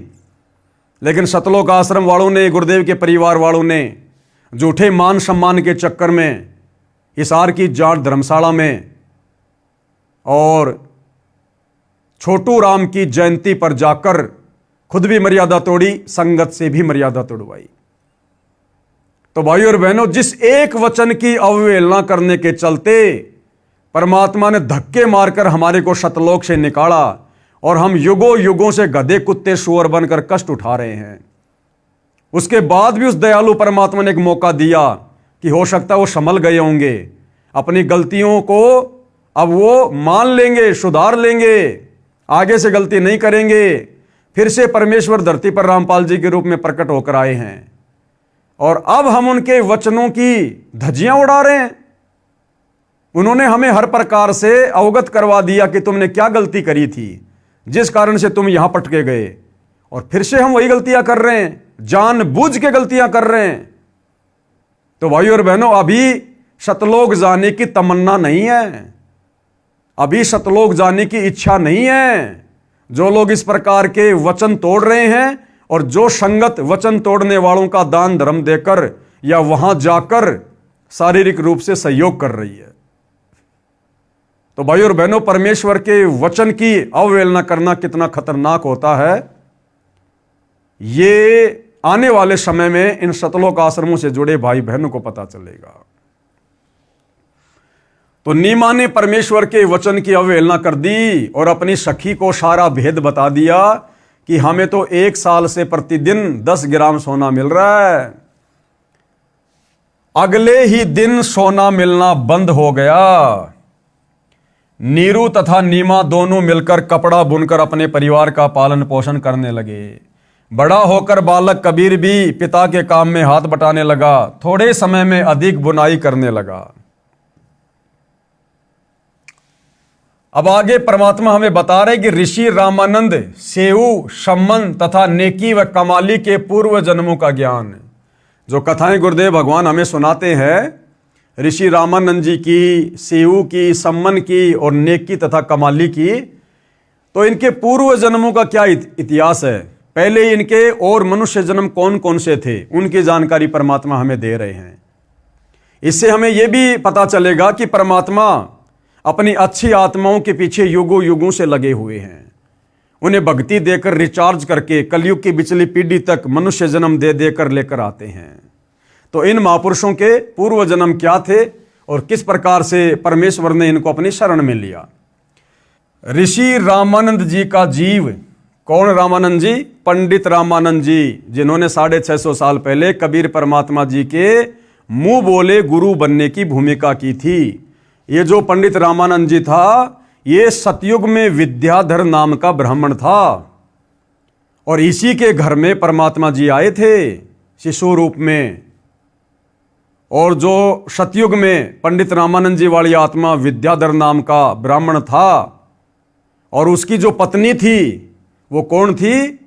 कमाली वाली आत्मा, जो शेख तकी की लड़की थी, जिसको परमात्मा ने कब्र से निकालकर जीवित किया था, कमाली नाम रखा था, अपने पास अपनी बेटी की तरह रखा था। वही कमाली वाली आत्मा सतयुग में पंडित रामानंद जी वाली आत्मा, जो कि विद्याधर नाम का ब्राह्मण था, उसकी पत्नी थी। और फिर वही पंडित रामानंद और कमाली वाली आत्मा त्रेता युग में भी पंडित वेदविग और सूर्या नाम से दोनों पति पत्नी थे। पंडित रामानंद जी का जीव सतयुग में विद्याधर ब्राह्मण था, जिसे परमेश्वर सत सुकृत नाम से मिले थे। त्रेता युग में वह वेदविग नामक ऋषि था, जिसको परमेश्वर मुनिंद्र नाम से शिशु रूप में प्राप्त हुए थे। तथा कमाली वाली आत्मा सतयुग में विद्याधर की पत्नी दीपिका थी, और त्रेता युग में सूर्या नाम की वेदविग ऋषि की पत्नी थी। उस समय इन्होंने परमेश्वर को पुत्रवत पाला तथा प्यार किया था। इन्होंने कबीर परमेश्वर जी को पुत्रवत पाला और प्यार किया था। उसी के पुण्य के कारण ये आत्माएं परमात्मा को चाहने वाली थी, और अपनी चाहने वाली आत्माओं के लिए परमात्मा यहां भटकता रहता है। कलयुग में भी इनका परमेश्वर के प्रति अटूट विश्वास था। ऋषि रामानंद व कमाली वाली आत्माएं ही सतयुग में ब्राह्मण विद्याधर तथा ब्राह्मणी दीपिका वाली आत्माएं थी, जिन्हें ससुराल से आते समय कबीर परमेश्वर एक तालाब में कमल के फूल पर शिशु रूप में मिले थे। यही आत्माएं त्रेता युग में वेदविग तथा सूर्या ऋषि दंपत्ति थे, जिन्हें परमेश्वर शिशु रूप में प्राप्त हुए थे। अब सम्मन तथा नेकी वाली आत्माएं, अब सम्मन और नेकी वाली आत्माएं कौन थी? पहले उनके क्या क्या जन्म थे? सम्मन तथा नेकी वाली आत्माएं द्वापर युग में काणु वाल्मीकि तथा उसकी पत्नी गोदावरी थी। काणु वाल्मीकि तथा उसकी पत्नी गोदावरी थी, जिन्होंने द्वापर युग में परमेश्वर कबीर जी का शिशु रूप में पालन किया था। उसी पुण्य के फलस्वरूप परमेश्वर ने उन्हें अपनी शरण में लिया।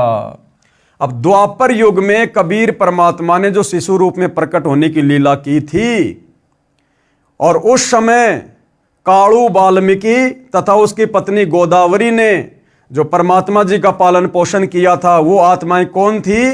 वो काणु वाल्मीकि आगे चलकर कौन बना? सम्मन। और उसकी पत्नी गोदावरी आगे चलकर क्या बनी? नेकी। सम्मन और नेकी वाली आत्मा द्वापर युग में काणु वाल्मीकि तथा गोदावरी के रूप में थे, जिन्होंने परमात्मा के पालन पोषण की जो है लीला के तहत उन्होंने सेवा प्राप्त की थी। जिन्होंने द्वापर युग में परमेश्वर कबीर जी का शिशु रूप में लालन पालन किया था, उसी पुण्य के फलस्वरूप परमेश्वर ने उन्हें अपनी शरण में लिया था। और ये सेऊ कौन था? जो सम्मन और नेकी का बेटा सेऊ था, ये द्वापर में कौन था? इसका भी परमात्मा इतिहास बता रहे हैं। सेऊ यानी शिव वाली आत्मा द्वापर में ही एक गंगेश्वर नामक ब्राह्मण का पुत्र गणेश था। सेऊ की आत्मा द्वापर युग में एक गंगेश्वर नाम का ब्राह्मण था, जिसका बेटा था, और क्या नाम था? गणेश। और ये जो गंगेश्वर था, ये परमात्मा का घोर विरोधी था। ये परमात्मा जी का घोर विरोधी था, गंगेश्वर नाम का ब्राह्मण द्वापर युग में, जिसका बेटा गणेश था, जो आगे चलकर सेऊ के रूप में जन्मा।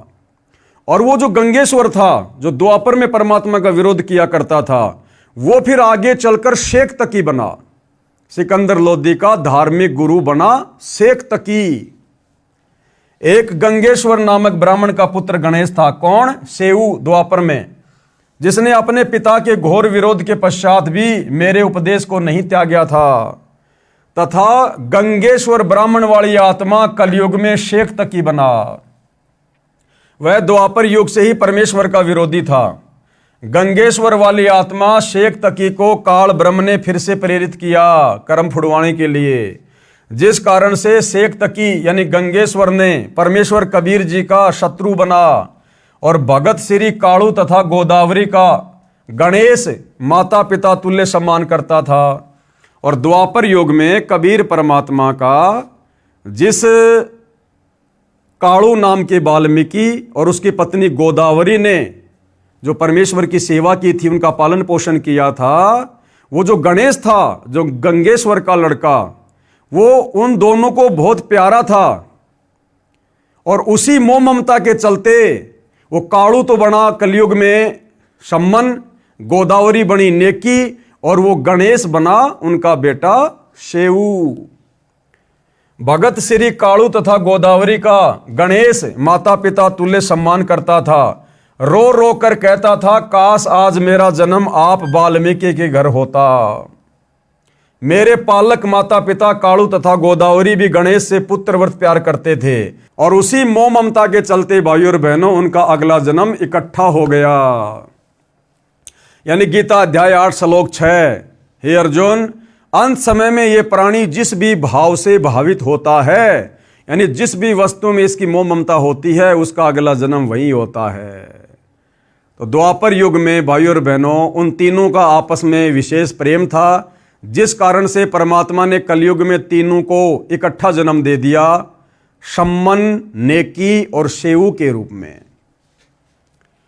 उनका मोह भी उस बालक में अत्यधिक हो गया था। इसी कारण से वे फिर से उसी गणेश वाली आत्मा अर्थात शेऊ के माता पिता नेकी तथा सम्मन बने। सम्मन की आत्मा ही नौशेरवा शहर में नौशेर खा राजा बना, फिर बलक बुखारे का बादशाह अब्राहिम अदम सुल्तान हुआ, जो कथाएं हमें गुरुदेव भगवान ने बार बार सुनाई है। तब उसको पुनः भक्ति पर लगाया। मोक्ष नहीं हुआ अब्राहिम का, केवल भक्ति पर लगाया। आगे परमेश्वर की लीला के तहत शिशु रूप में जब काजी मुसलमान परमेश्वर की सुन्नत करने के लिए आए, जो मुसलमान धर्म में एक रिवाज है बच्चे की सुन्नत करने का, तो जब मुसलमान शिशु रूपधारी परमेश्वर कबीर जी की सुन्नत करने लगे, तो परमेश्वर जी ने क्या लीला की, इस सत्यनारायण कथा के तहत हम पढ़ेंगे। शिशु कबीर की सुन्नत करने का असफल प्रयास। शिशु रूपधारी कबीर देव की सुन्नत करने का समय आया, तो पूरा जन समूह संबंधियों का इकट्ठा हो गया। नाई जब शिशु कबीर के लिंग को सुन्नत करने के लिए कैंची लेकर गया, तो परमेश्वर ने अपने लिंग के साथ एक लिंग और बना लिया, लीला की परमात्मा ने। फिर उस सुन्नत करने को तैयार व्यक्ति की आंखों के सामने 3 लिंग और बढ़ते दिखाई दिए। कुल 5 लिंग एक बालक के देखकर वह सुन्नत करने वाला आश्चर्य में पड़ गया। तब कबीर जी शिशु रूप में बोले, भैया एक ही लिंग की सुन्नत करने का विधान है ना तुम्हारे मुसलमान धर्म में। बोला शेष 4 की सुन्नत कहां करनी है, जल्दी बोल। और शिशु को ऐसा बोलते सुनकर तथा 5 लिंग बालक के देखकर नाई ने अन्य उपस्थित व्यक्तियों को बुलाकर वह अद्भुत दृश्य दिखाया। यानी परमात्मा ने इस भ्रमणा को तोड़ना था कि नादानो, अगर ये सुन्नत करने का विधान अगर परमात्मा का होता, तो क्या परमात्मा माँ के पेट से सुन्नत करके नहीं भेजता बाहर? तुम लोगों ने अपनी मनमुखी धारणा बना रखी है। ये सभी उपस्थित जन समूह ये देखकर अचंभित हो गया, आपस में चर्चा करने लगे, ये अल्लाह का कैसा कमाल है। एक बच्चे को 5 पुरुष लिंग ये देखकर बिना सुन्नत किए ही चला गया। बच्चे के 5 लिंग होने की बात जब नीरू व नीमा को पता चला, तो कहने लगे, आप क्या कह रहे हो, ये नहीं हो सकता। दोनों बालक के पास गए तो शिशु को केवल एक ही पुरुष लिंग था, 5 नहीं थे। परमात्मा ने फिर से अपनी लीला समेट ली।